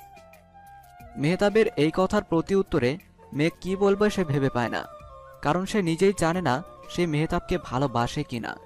মেঘ কিছু বলতে যাবে তখনই অহনা রুমে নক করে বলে ওঠে, আমি কি আসতে পারি? অহনার গলা শুনে মেঘ আর মেহতাব নিজেদের থেকে দূরে সরে যায়। মেহতাব লজ্জা পেয়ে ওয়াশরুমে চলে যায়, আর মেঘ নিজেকে শান্ত করে বলে, হ্যাঁ, আসতে পারো আপু, অনুমতি নেওয়ার কি আছে। এই শুনে অহনা রুমে প্রবেশ করে। সে মেঘকে দেখে মাথায় হাত রেখে বলে, আমি খুব খুশি যে তোরা দুজন নিজেদের বিবাহিত জীবন গুছিয়ে নিতে শিখেছিস। আমার সেই পুচকে বোনটা কত বড় হয়ে গেছে, নিজের সব কিছুর সাথে মানিয়ে নিতে শিখেছে। মেহতাবের মতো জীবনসঙ্গী পাওয়া ভাগ্যের ব্যাপার। তুই খুব ভাগ্যবতী। এই বলে অহনা মেঘকে জড়িয়ে ধরে। মেঘও অহনাকে জড়িয়ে ধরে কান্না করে দেয়। কান্না করছিস কেন পাগলি? চল নিচে যাই, মা বাবা তন্নি অন্নি এসেছে, দেখা করবি না? অহনা মেঘের চোখের পানি মুছে দেয় আর দুজনে নিচে চলে যায়। নিচে অনেক গেস্ট এসেছে, আর হুল্লোর পার্টি মেহতাব আর মেঘের জন্য প্ল্যান আসছে। কি বোরিং লাগছে। মেঘ ভাবি আর মেহতাব ভাইয়া কখন আসবে? গালে হাত দিস না, জামাই তাড়াতাড়ি মরবো। রৌফের কথা শুনে সৌরভ রাগ করে আর বলে ওঠে, ওর জামাই সম্পর্কে কটু কথা বললে খারাপ হয়ে যাবে কিন্তু রৌফের বাচ্চা। সৌরভের কথা শুনে সবাই সৌরভের দিকে অবাক দৃষ্টিতে তাকায়, আর সৌম্য বলে ওঠে, ভাইয়া এটা তো মিথিলার ফিউচার হাজবেন্ডকে বলা হয়েছে, তোমার হাই লাগছে কেন? ডাল মে কুছ কালা হে। সৌরভ মিথিলার দিকে তাকায়। মিথিলা যে সৌরভের কথায় রেগে আছে তা বোঝা যাচ্ছে। সৌরভ আমতা আমতা করে বলল, এখানে মেয়েদের মধ্যে সবার বড় মিথিলা, আর ছেলেদের মধ্যে ধরতে গেলে আমি। আর সামির তো ভালো করে বুঝিয়ে বলতে পারে এই বিষয় সব। সামির দোস্ত, বুঝিয়ে দে তো সব কটা চোখ আঙ্গুল দিয়ে। সামির সবার দিকে তাকায়। সবার দৃষ্টি এখন তার দিকে। সেই একমাত্র জানে যে মিথিলা আর সৌরভ দুজন দুজনকে নিজের থেকেও অনেক ভালোবাসে, দুজন দুজনের প্রাণ। সে একবার মিথিলা আর সৌরভকে পার্কে হাঁটতে দেখেছে হাত ধরে। তাকে সৌরভ আর মিথিলা অনেক করে বুঝিয়েছে, বারণ করেছে কাউকে যেন না বলে তাদের সম্পর্কের কথা। সেও কাউকে বলেনি। এসব কথা সামির মনে করেছিল, তখনই রৌফের ডাকে তার হুঁশ ফেরে। ওই গাদা কি হইল? না, কিছু হয়নি। আসলে ব্যাপারটা বেশ জটিল। তো মেইন টপিকে আসা যাক, সবাই মনোযোগ দিয়ে শুনবা। আমরা জানি সৌরভ সবার বড়, আর মিথিলাও সবার বড়। তো ও কথা শেষ করতে দে। সামির নার্ভাস হইতেছে, দেখতেছস না? চুপ থাক, কইতে দে। সো ওরা বড় হওয়ার কারণে একজনের অপমান অন্যজন সহ্য করতে পারে না, সুতরাং সৌরভের কথাটা গায়ে লাগছে। সামিরের কথা শেষ হওয়ার পর এই নিয়ে কেউ কথা বাড়ায়নি। সবাই সোফায় বসে গল্প করতে লাগলো। তখনই মেঘ আর অহনা নিচে নেমে এলো। তা দেখে শাম্মী বলল, আচ্ছা, একটা কথা আমার মাথায় ঘুরপাক খাচ্ছে। আসলে ওই দিন যে মাহতাব ভাইয়া বলল যে সে লন্ডন চলে যাবে, সেটা কি সত্যি? বোন আর কইস না, তোর ভাই তো মেঘের প্রেমে হাবুডুবু খাইতেছে। এতদিনে মেঘের প্রেমে তো পড়ছে, কিন্তু বলতে পারতেছে না বা স্বীকার করতেছে না। ও চায় যে মেঘ আগে বলুক, বা মেহতাব হয়তো জানে না মেঘের জন্য সেম ফিল করে কিনা। বুঝলাম। তো আমাদের তাদের হেল্প করা উচিত, তাই না? একটা কথা বলি সিমরান, রাগ করিস না। আসলে তুই কি তোর সিম রিচার্জ করছস যে তোর মাথা কাজ করতেছে? রৌফের কথা পাশের কিছু ছেলে শুনতে পায়, আর তারা না চাইতেও ফিক করে হেসে দেয়। এইদিকে সিমরানের অনেক রাগ হয়, কিন্তু প্রকাশ করে না, গেস্টরা আছে বলে। কিন্তু প্রতি উত্তরে সিমরান বলে, তোমার বিকাশ থেকে রিসার্চ করছি। ওই যে তোমার ডেইলি নিউ গার্লফ্রেন্ডদের প্রতি সপ্তাহে বলো আমাকে কিছু সেন্ড মানি করবা, জানো? আসলে আজ না আমাদের বাসার সাবান শ্যাম্পু শেষ হয়ে গেছে। আমি যদি সাবান শ্যাম্পু দিয়ে গোসল না করি, তাহলে তো আমার গায়ের থেকে, চুলের থেকে গন্ধ আসবে, আর সবাই বলবে রিতার বয়ফ্রেন্ডের গায়ে গন্ধ। তোমার কি ভালো লাগবে? এভাবেই তো টাকাগুলো নাও, আর আমি রিচার্জ করি। সিমরানের কথাগুলো অনেক জোরে বলাতে সবাই এখন ওদের দিকে তাকিয়ে মিটিমিটি হাসছে। অহনার মেঘ ওদের দিকে তাকিয়ে আসছিল, ওদের কানেও যায়। রূপ ভীষণ লজ্জা পায়, তাই সে টয়লেটের কথা বলে এক দৌড়ে উপরে চলে যায়। অহনার মেঘকে দেখে সবাই টপিক চেঞ্জ করে বলে, ওয়াও মাই ডিয়ার ভাবিরা, তোমাদের অনেক সুন্দর লাগছে। অনেক। আসো তোমাদের স্টেজে বসিয়ে দিই। শাম্মী, সিমরান, মিথিলা, মেঘ আর অহনাকে স্টেজে বসিয়ে নিজেরা পাশে বসে পড়ে। তখনই আহতাব আর মেহতাব সিঁড়ি দিয়ে নিচে নেমে আসে। মেহতাব আর আহতাব সেম ডিজাইনের পাঞ্জাবি পরেছে। আহতাবের গায়ের রং অত ফর্সা না হলেও দেখতে সুন্দর, আর মেহতাবকে প্রথম দেখায় যে কেউ প্রেমে পড়ে যাবে। তো আহতাব আর মেহতাব নিচে নামতে থাকে। নিচে নামার পরেই একটা মেয়ে শর্ট ড্রেস পরা, দেখতে বেশ সুন্দরী, মেহতাবের কাছে গিয়ে তাকে জড়িয়ে ধরে। সিমরান, শাম্মী, মিথিলা মেঘের রিয়াকশন দেখতে তার দিকে তাকায়। মেঘ প্রকাশ না করলেও সে যে মেয়েটার উপর ভীষণ রেগে আছে আর কাছে পেলে তোকে কাঁচা চিবিয়ে খেত তা ঠিকই বুঝতে পারে তারা। তাই তারা মেঘকে বলে, ভাবি ওই মেয়েটা মেহতাব ভাইয়ার ফুফাতো বোন, তার নাম টিনা, সেও লন্ডনে পড়াশোনা করেছে। ভাবি জানো, ওই মেয়েটা না ভাইয়ার সাথে আঠার মতো চিপকে থাকে। I think she like Mehtab ভাইয়া।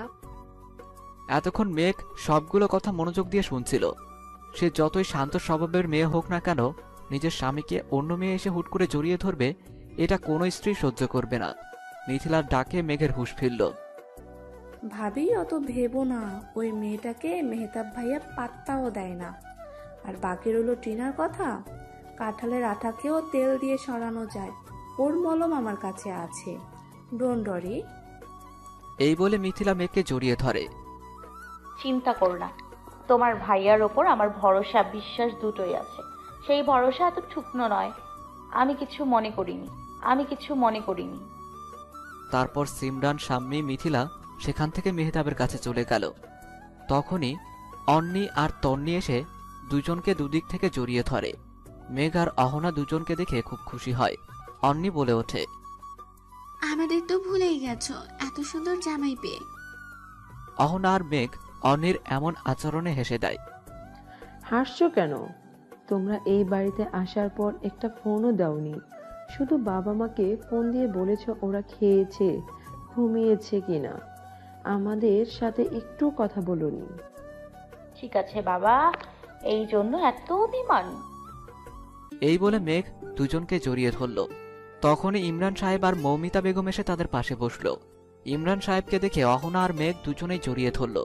তা দেখে মৌমিতা বেগম বলে উঠল, বাবাকে পেয়ে তো আমাকে ভুলেই গেছিস তোরা। আর একটা কথা ছিল, আমায় ক্ষমা করে দিবি মেঘ। আমি জানি আমার পাপের ক্ষমা হয় না, কিন্তু বিশ্বাস কর আমি তোকে কোনো সময় খারাপ চোখে দেখিনি। আমি ভাবতাম তোর জন্য তোর মা মারা গেছে, তোর মাকে আমি নিজের বোনের মতন দেখেছি, কিন্তু আমি বুঝতে পেরেছি এতে তোর কোনো দোষ নেই। আমার একটি বারের জন্য মাফ করে দে। মেঘ মৌমিতা বেগমের কথাগুলো মনোযোগ দিয়ে শুনছিল। মেঘ মৌমিতা বেগমকে তার মায়ের চোখেই দেখে এসেছে আজ পর্যন্ত। সে নিজেও জানে মৌমিতা বেগম দুই একটা কটু কথা শোনালেও কখনোই তার গায়ে হাত তোলেনি বা অবহেলা করেনি। সেও মেঘকে নিজের মেয়েদের মতোই ভালোবেসেছে, কিন্তু প্রকাশ করেনি। মেঘ কলেজে যাওয়ার সময় ও কোনো কাজ করার আগেই উঠে দেখত সবকিছু আগে থেকেই করা হয়ে গেছে। অন্নি তন্নিকে বলতে বারণ করলেও সে দেখেছে তার মামি তার জন্য টিফিন আর কিছু টাকা লুকিয়ে অন্নি তন্নিকে ব্যাগে রাখতে বলেছে। সেই মানুষটা তার সামনে নিজেকে খারাপ প্রকাশ করতে চেয়েছে, কিন্তু ভেতর থেকে তাকে প্রচুর ভালোবেসেছে।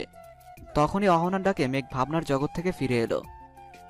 মাকে ক্ষমা করে দে মেঘ, সে তার ভুল বুঝতে পেরেছে। সে তোকে নিজের মেয়ের মতোই ভালোবেসেছে। হয়তো তোকে খারাপ লাগার জন্য কিছু কটু কথা শুনিয়েছে, কিন্তু বিশ্বাস কর সে সব সময় বলতো তোর দিকে যেন খেয়াল রাখি। অহনার কথা শেষ হতেই মেঘ মৌমিতা বেগমের উদ্দেশ্যে বলল, মামি বিশ্বাস করো আমি তোমাকে কখনোই খারাপ চোখে দেখিনি। তোমার মধ্যেই নিজের মাকে খুঁজে পেয়েছি। তোমাকে আমার থেকে ক্ষমা চাইতে হবে না। আমি তোমার ঋণ কোনোদিনও শোধ করতে পারবো না। এসব বলে তুমি আমার ঋণের বোঝা আরো বাড়িয়ে দিচ্ছ। এই বলে মেঘ মৌমিতা বেগমকে জড়িয়ে ধরে কান্না করে দিল। মৌমিতা বেগমও তাকে পরম যত্নে মাথায় হাত বুলিয়ে দিয়ে বলল, কান্না করছে কেন আমার লক্ষ্মী মেয়েটা? কোনো মেয়ে তার খুশির দিনে কান্না করলে কি কোনো মায়ের ভালো লাগে? কান্না থামাও, নাহলে কিন্তু আমার বকা খাবে। তোমাদের এভাবে দেখার ইচ্ছে আজ তাহলে পূরণ হলো। তাদের এভাবে দেখে অন্নি বলে ওঠে, এক মেয়েকে আদর করলে হবে? আমরা কি পর হয়ে গেছি নাকি? এই কথা শুনে মেঘ, ইমরান সাহেব আর মৌমিতা বেগম হেসে দেয় আর তার 4 মেয়েকে একসাথে জড়িয়ে ধরে। তখনই অন্নি আবার বলে ওঠে, এই খুশিতে একটা পিক তো তোলাই যায়। অন্নির মতামতে সবাই সম্মতি জানায় আর তারা একটা ফ্যামিলি ফটো তোলে। বাহ, দারুণ হয়েছে, এটা আমি ফ্রেমে করে ঘরে টানিয়ে রাখবো। তখনই মৌমিতা বেগম আর ইমরান সাহেব অহনা আর মেঘকে বলে মিনহাজ সাহেব আর অরিন বেগমের সাথে দেখা করতে চলে যায়। সঙ্গে সঙ্গে হুল্লোর পার্টির আগমন ঘটে। তারা আসার পর সিয়াম বলে ওঠে, তো ভাবিরা, আমারে আপনার বোনদের সাথে একটু আলাপ করায় দেন। আমরা একটু চিনি জানি এই রমণীদের পরিচয়। সিয়ামের কথা শুনে অন্নি বলে ওঠে, আমি থাকতে আমার বোন কেন কষ্ট করবে বিআই সাহেব? চলুন আমরা সবাই একটা জায়গায় বসে পরিচিত হয়ে নিই। অন্নির কথা মতো সবাই অন্যদিকে চলে যায়। শুধু সিমরান আর মেহসান থেকে যায়। তাদের মেঘ আর অহনাদের কোনো সমস্যা হয় কিনা সেটা দেখার জন্য থেকে যেতে হয়। মেহসানকে দেখে মেঘ আর অহনা বলে ওঠে, মেহসান, তোমাকে সকাল থেকে দেখি নাই, কোথায় ছিলে? আসলে ওর বেশি চকলেট খাওয়ার জন্য পাতলা পায়খানা হয়েছে। সো ও সারাদিন ওয়াশরুম থেকে রুমে আসছিল আর যাচ্ছিল। ও, আমাকে তো কেউ বলোইনি। সিরিয়াস কিছু না, ডোন্ট ওয়ারি। আসলে ভাবি, শপিং মলে সিমরান আপু বলছিল যে আমার পাতলা পায়খানা হয়েছে, তাই তো এখন ভুগতে হচ্ছে। তাই বললে মিথ্যা কথা বলা মহাপাপ। এই যে আবার আরেকটাকে বলল এখন আমার নষ্ট কাটিজ্য ভুগতে হবে। মেহসানের কথা শেষ হতে না হতেই তার আবার টয়লেট পেয়ে গেল আর সে এক দৌড়ে উপরে চলে গেল। তা দেখে সিমরান মেঘ আর অহনাকে উত্তেজিত হতে বারণ করে নিজেও মেহসানের পিছন পিছন দৌড় দিল। তখনই আহতাব সেখানে উপস্থিত হলো আর মেঘকে উদ্দেশ্য করে বলল, কেমন আছো শালিকা? তোমার বর তো তোমাকে খুঁজে পুরোই বেহাল। ওই সামনে আমার আর মেহতাবের স্টেজ করা হয়েছে, তুমি ওখানে যাও আর আমি আর মোহনা এই স্টেজে বসছি। আহতাবের কথা শুনে মেঘ খুশি হলো কিন্তু প্রকাশ করলো না। সে অহনাকে জড়িয়ে ধরে মেহতাবের স্টেজে রওনা হলো। তখনই আহতাব পেছন থেকে ধন্যবাদ দিল। মেঘ পেছনে ফিরে তাকাতেই আহতাব আবার বলে উঠল, আসলে আমি তোমাকে অন্য কারণে ধন্যবাদ দিচ্ছি। তুমি মেহতাবের সাথে মানিয়ে নিয়েছ। তোমাদের মধ্যে কোনো ভুল বোঝাবুঝি নেই। আমি জানি আমার জীবনে কখনো ক্ষমা হয় না, কিন্তু কি করব বলো? নিজে মোহনাকে নিজের প্রাণের থেকেও বেশি ভালোবাসি আর আমি এটাও চাইনি তোমার জীবন নষ্ট হোক। আল্লাহ আমায় ক্ষমা করে দিও। আহতাবের কথা শুনে মেঘ একটা স্নিগ্ধকর হাসি দিয়ে বলল, জিজু, আপনি কোনো ভুল করেননি, দয়া করে ক্ষমা চাইবেন না। আপনার জায়গায় আমি থাকলে একই কাজ করতাম, তাই আমি চাই আপনি এই জন্য নিজেকে দায়ী মনে করবেন না, প্লিজ। মেঘের কথা শুনে আহতাব খুব খুশি হলো। সে প্রতি উত্তরে মেঘকে বলল, এ না হলে আমার শালি। ঠিক আছে, আমি তোমার কথা মানবো। আমার একটা শর্ত আছে। মেঘ একটা মুচকি হাসি দিয়ে বলল, ঠিক আছে জিজু, বলুন কি শর্ত। আহতাব বলে উঠল, আমার তো আপন কোনো বোন নেই। সিম্মা, শাম্মী, মিথিলা ওরা তো সবসময় থাকবে না, মামনির সাথে চলে যাবে। আমি চাই আমার একটা বোন থাকুক, যে আমাকে ভাইয়া বলে ডাকবে, যে আমার কাছে আবদার করবে, আর কোনো কিছুর প্রয়োজন হলে নির্দ্বিধায় বলবে। যদি না বলো তাহলে ভাববো তুমি আমাকে ভাই মনে করো না। আহতাবের কথা শুনে মেঘ একটা মুচকি হাসি দিল আর বলল, অবশ্যই বলবো ভাইয়া, আপনার বোন কিন্তু খুব আহ্লাদি, সামলাতে পারবে তো? মেঘের কথা শুনে অহনা হেসে দিল আর আহতাব মেঘের মাথায় হাত রেখে মুচকি হাসি দিল আর বলল, আলবাত পারবো। তারপর সে আহতাব আর অহনাকে বলে মেহতাবের কাছে চলে এলো। মেহতাব সেখানে বসে ফোন ঘাঁটছিল আর কিছু মেয়ে তার দিকে মুগ্ধ দৃষ্টিতে তাকিয়েছিল, কিন্তু মেহতাবের সেদিকে খেয়াল নেই। মেহতাব ফোনের স্ক্রিনের থেকে সামনে তাকাতেই মেঘকে দেখতে পেল। মেঘের উদ্দেশ্যে বলে উঠল, তোমার আসতে এত লেট কেন হয়েছে? আসলে ভাইয়ার সাথে কথা বলছিলাম। ঠিক আছে, বসো। এই বলে মেহতাব মেঘের হাত ধরে মেঘকে বসিয়ে দিল। মেঘ বসে মেহতাবের উদ্দেশ্যে বলল, আপনার ফ্যান ক্লাবের মেয়েরা আপনার দিকে তাকিয়ে আছে, তাদের সাথে কথা বলতে পারতেন। আমার জন্য কেন অপেক্ষা করছিলেন? মেঘের কথা শুনে মেহতাব বাম দিকে তাকালো। সত্যি কিছু মেয়ে তার দিকে তাকিয়ে আছে। সে এই জিনিসটা বুঝতে পারে যে মেঘের তা সহ্য হচ্ছে না, তাই মেঘকে আর একটু জ্বালাতে সে বলল, আমি তো জানতাম না আমার ফ্যান ক্লাবে এত সুন্দরী মেয়েরা আছে, তাহলে বিয়েই করতাম না।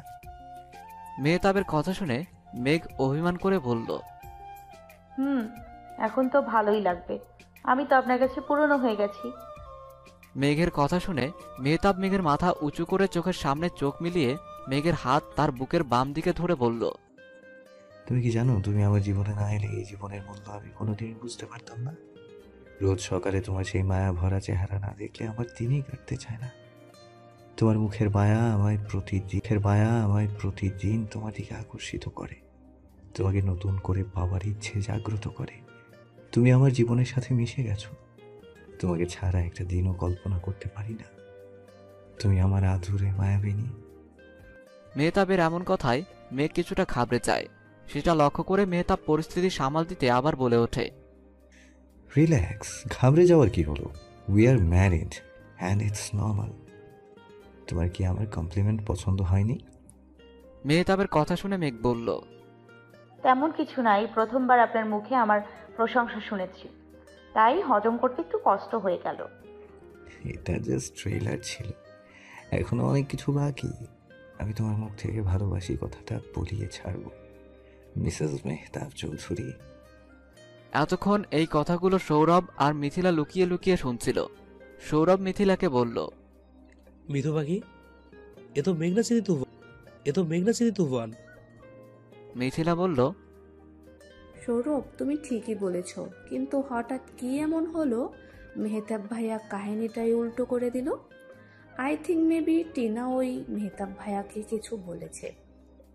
যাই বলুক না কেন, ভালো হয়েছে, চলো যাই। এই বলে সৌরভ মাইক নিয়ে মেহতাব, মেঘ, আহতাব আর আহনাকে কাপল ডান্সের জন্য স্টেজে রাখলো। মেঘ যেতে না চাইলেও মেহতাবের মান রাখতে তাকে যেতে হয়। তখনই গান চালু করে দেয় সৌরভ। মেহতাবদের সাথে আরো কিছু কাপল যোগ দেয়। সুযোগ বুঝে মিথিলা আর সৌরভও ড্যান্স ফ্লোরে নেমে যায়। সবাই এনজয় করতে থাকে গানের সাথে তাল মিলিয়ে। মেহতাব মেঘের সাথে ড্যান্স করার পুরোটা সময় মেঘের দিকে তাকিয়েছিল। এতে মেঘ অবশ্য লজ্জা পেয়েছে, কিন্তু তার ভালোবাসার মানুষটা তার দিকে এক দৃষ্টিতে তাকিয়ে আছে, এটি একটি আলাদা অনুভূতি। এইসব যখন মেঘ ভাবছিল, তখন হঠাৎ মেহতাব বলে উঠল, লজ্জা পাচ্ছ নাকি? মেহতাবের কথায় মেঘ লজ্জায় যেন কুকড়ে যায়, কিন্তু নিজেকে সামলে বলে ওঠে, অনেক লোক তো, তাই একটু প্রবলেম হচ্ছে। তোমার অসুবিধা হলে থেমে যাই। প্রথমে একটু সমস্যা হয়েছিল, এখন ঠিক আছে। এই বলে মেহতাব আর মেঘ পুরো ড্যান্স শেষ করে। তারপর সবাই মিলে কথাবার্তা বলে। মেহতাব আর আহতাব গেস্টদের সাথে মেঘ আর অহনাকে পরিচয় করিয়ে দেয়। সবাই মিলে আনন্দ ফুর্তি করে রিসেপশন পার্টি শেষ করে। তারপর সব গেস্টরা চলে যায়। মেঘ আর অহনাদের পরিবারও চলে যায়। অরিন বেগম আর মিনহাজ চৌধুরী তাদের অনেক জোর করছিল থাকার জন্য, কিন্তু তারা থাকে না। সবাই চলে যাওয়ার পর যে যার যার রুমে ফ্রেশ হতে চলে যায়। মেহতাব রুমে গিয়ে ফ্রেশ হয়ে এসেছে, কিন্তু মেঘের দেখা নেই। তাই সে মেঘকে খুঁজতে বের হতেই যাবে, তখনই টিনা হুট করে রুমে ঢুকে পড়ে আর মেহতাবকে জড়িয়ে ধরে বলে, আই মিস ইউ বেবি। টিনাকে এভাবে জড়িয়ে ধরতে দেখে মেহতাব ভীষণ রেগে যায়।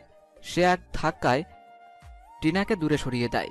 টিনা তখনই একটা শয়তানি হাসি দিয়ে বলে, আর কত দূরে থাকবে আমার থেকে? সারা জীবন তো আমার সাথেই কাটাতে হবে। যেদিন ফার্স্ট তোমাকে লন্ডনে দেখেছিলাম, তোমার প্রেমে পড়ে গিয়েছিলাম। Believe me baby, I love you so much. টিনার কথা শুনে মেহতাব নিজের রাগকে কন্ট্রোল করে বলে, টিনা, আমি কি কোনোদিনও বলেছি আমিও সেম ফিল করি? তুমি আমার ফুপ্পির মেয়ে, তাই তোমাকে এতদিন সহ্য করেছি, কিন্তু তুমি সুবিধার নও। এভাবে কেন বলছো মেহতাব? ওই মেয়েটার জন্য, তাই না? ওই মেয়েটা তোমাকে ভুং ভাং বুঝিয়েছে। I will kill her bloody beach. Mehtab এবার আর নিজের রাগকে কন্ট্রোল করতে পারে না, আর টিনার গালে সজোরে একটা থাপ্পড় বসিয়ে দেয় আর টিনাকে উদ্দেশ্য করে বলে, নেক্সট টাইম বলার আগে সেকেন্ডবার ভাববে কার সম্পর্কে কথা বলছো। আমি মেয়েদের গায়ে হাত তুলিনি কোনোদিন, বাট তোমারও বোঝার মতো সেন্স নেই। তুমি তো নির্বোধ। Get lost from here. মেহতাবের কথা শুনে টিনা বেরোতেই যাবে, তখনই তার মেঘের সাথে ধাক্কা লাগে। সে মেঘের দিকে রাগি চোখে তাকিয়ে চলে যায়, কিন্তু মেঘের মাথাতেই ঢোকে না কি এমন করলো সে রুমে ঢুকে মেহতাবকে রুমের কোথাও দেখতে পায় না। বারান্দায় গিয়ে দেখতেই মেহতাবকে দোলনায় বসে থাকতে দেখতে পায়। তাই সেও মেহতাবের পাশে বসে পড়ে আর বলে ওঠে, কিছু কি হয়েছে? মেঘের গলা শুনে সে পাশে মেঘকে বসে থাকতে দেখে মেঘকে জড়িয়ে ধরে আর বলে ওঠে, একটা কথা বলবো? বলুন। তুমি কোনোদিনও আমি ছেড়ে চলে যাবে না তো? মেহতাবের এমন প্রশ্নে মেঘ কিছুটা অবাক হয়, কিন্তু নিজেকে সামাল দিয়ে বলে, হঠাৎ এই প্রশ্ন? আগে জবাব দাও, যাবে না তো আমায় ছেড়ে? ঠিক আছে, যাব না। এবার মেহতাব একটা স্বস্তির নিঃশ্বাস ফেলে। মেঘকে ছেড়ে দিয়ে মেঘের কোলে হেলান দিয়ে পা দুটো দোলনায় তুলে আকাশের দিকে তাকায়। মেহতাবকে এমন করতে দেখে মেঘ একটা মুচকি হাসি দিয়ে তার মাথায় হাত বুলিয়ে দেয়, আর তারা দুজনেই কখন ঘুমের দেশে তলিয়ে যায় কেউ টের পায় না। ভোরের আলো চোখে পড়তেই মেহতাব আর মেঘ দুজনেরই ঘুম ভেঙে যায়। মেঘ ভাবে মেহতাব এখনো ঘুমাচ্ছে, তাই সে মেহতাবের কপালে আলতো করে একটা চুমু এঁকে দেয়। মেহতাব টের পেলেও বুঝতে দেয় না। মেঘ মেহতাবকে ডাকতে যাবে, তখনই মেহতাব মেঘকে আরো আষ্টেপৃষ্টে জড়িয়ে ধরে। এবার দরজায় ঠক ঠক আওয়াজে দরজা খুলতেই মেঘ উঠতেই যাবে, তখনই মেহতাব মেঘের হাত ধরে তাকে টেনে নিজের কোলে বসিয়ে দেয়। মেহতাবের এমন আচমকা টান দেয়াতে মেঘ কিছুটা ভয় পেয়ে যায়। মেঘকে এমন ভয় পেতে দেখে মেহতাব মুচকি হেসে দেয়। এতে মেঘ আরো বেশি রেগে যায় আর বলে, ছাড়ুন, আমায় দরজা খুলতে হবে। বাবা, তুমি রাগ করতে পারো নাকি? রাগ করতে পারো নাকি? আমি তো ভেবেছিলাম তুমি শুধু লজ্জা পেতে পারো। মেহতাবের এমন কথার প্রতি উত্তরে মেঘ বলে ওঠে, আপনি লজ্জায় ফেলে দেন তাই। ও তাই বুঝি, তাহলে আর একটু ফেলি। এই বলে মেহতাব মেঘের কাছাকাছি আসতে থাকে। তখনই মেহতাবের ফোন আসে। এই সুযোগে মেঘ নিজেকে ছাড়িয়ে দৌড় দেয়। তা দেখে মেহতাব একটা মুচকি হাসি দিয়ে ফোন রিসিভ করে। নিচে সবাই বসে নাস্তা করছিল। মেঘ আর মেহতাবও সেখানে উপস্থিত হয়। অরিন বেগম ওদের বসতে বলেন, কিন্তু মেঘ অরিন বেগমকে নিজের জায়গায় বসিয়ে দিয়ে নিজে আর অহনা মিলে সবাইকে সার্ভ করে দিতে থাকে। তা দেখে অরিন বেগম খুব খুশি হন যে তারা নিজেদের সংসারে হাল ধরতে শিখেছে। সবাই নাস্তা খেয়ে উঠতেই মেহতাবের বন্ধুরা অরিন বেগম আর মিনহাজ চৌধুরীকে বলে, আন্টি আজকে আমরা ফিরে যাবো। মেহতাবের বিয়ার সব অনুষ্ঠান শেষ, আর থাকা পসিবল না। সৌরভের কথা শুনে অরিন বেগম বলে, সে কি বাবা, না আজ না, আরো 2 দিন থাকবে, তারপর তোমাদের ভালো করে দেখার সুযোগ পাইনি। আজ যেও না বাবা। মেহতাব, ওদের থাকতে বল। মেহতাব অরিন বেগমের কথা শুনে সৌরভদের বলে, তোদের তো কোনো কাজ নেই যে ছুটি নিয়ে প্রবলেম, সো ফিরে গিয়ে কি করবি? আর কয়েকদিন থেকে যা, আমি আর তোরা একসাথে লন্ডনে ব্যাক করব। সৌরভ এবং মেহতাব লন্ডনে বিজনেস হোল্ডার, আর বাকিরা ওই কোম্পানিতে উচ্চ পদে জব করে। ঠিক আছে আন্টি, যেহেতু ভালো করে দেখেন নাই তাই থেকে গেলাম। সামির সৌরভের কথা শুনে কানে ফিসফিস করে বলে, সৌরভ যাচ্ছে না তার মিঠু পাখির টানে? প্রমাণ করা লাগবে না নিশ্চয় সৌরভ ডার্লিং। এই কথা বলে সামির হেসে দেয়। সামিরের কথা শুনে সবাই না জেনেই মজা করে হেসে দেয়, কিন্তু সৌরভ আর সামির তা দেখে পরিস্থিতি সামাল দিতে আরো জোরে হেসে উড়িয়ে দেয়। অরিন বেগম বলে ওঠে, অনেক হাসি ঠাট্টা হয়েছে, এখন সবাই গিয়ে ব্যাগ গুছাও, কালকে কিন্তু ভোর ভোর বেরোতে হবে। অরিন বেগমের কথা শুনে সবাই অবাক হয়ে তার দিকে তাকায়, আর মেহসান বলে ওঠে, কেন মা, আমরা কি কোথাও যাচ্ছি? ওই সময় তার দাদি সেখানে উপস্থিত হয় আর বলে ওঠে, আসলে দাদু ভাই, আমরা তোমার দাদু বাড়ি যাচ্ছি। মেহতাব দাদু ভাই আর তার বন্ধুরা তো চললেই যাইব, আর মিথিলা, শাম্মী, সিমরান আর সৌম ওগো পরিবারও চলে গেছে, ওরা তো যাইব গা। আবার কবে আসে না আসে, তাই সবাই একলগে তোমার দাদুর পৈতৃক ভিটায় ঘুরতে যাবো। কি বলো দাদু ভাই আর দিদুমণিরা? মার্জা বেগমের কথা শুনে সবাই খুব খুশি হয় আর সম্মতি জানায়। তারপর সবাই নিজেদের রুম গুছগাছ করতে চলে যায়। শুধু টিনা থেকে যায়। সে মার্জা বেগমকে উদ্দেশ্য করে বলে ওঠে, আমিও কি যাব নানুমণি?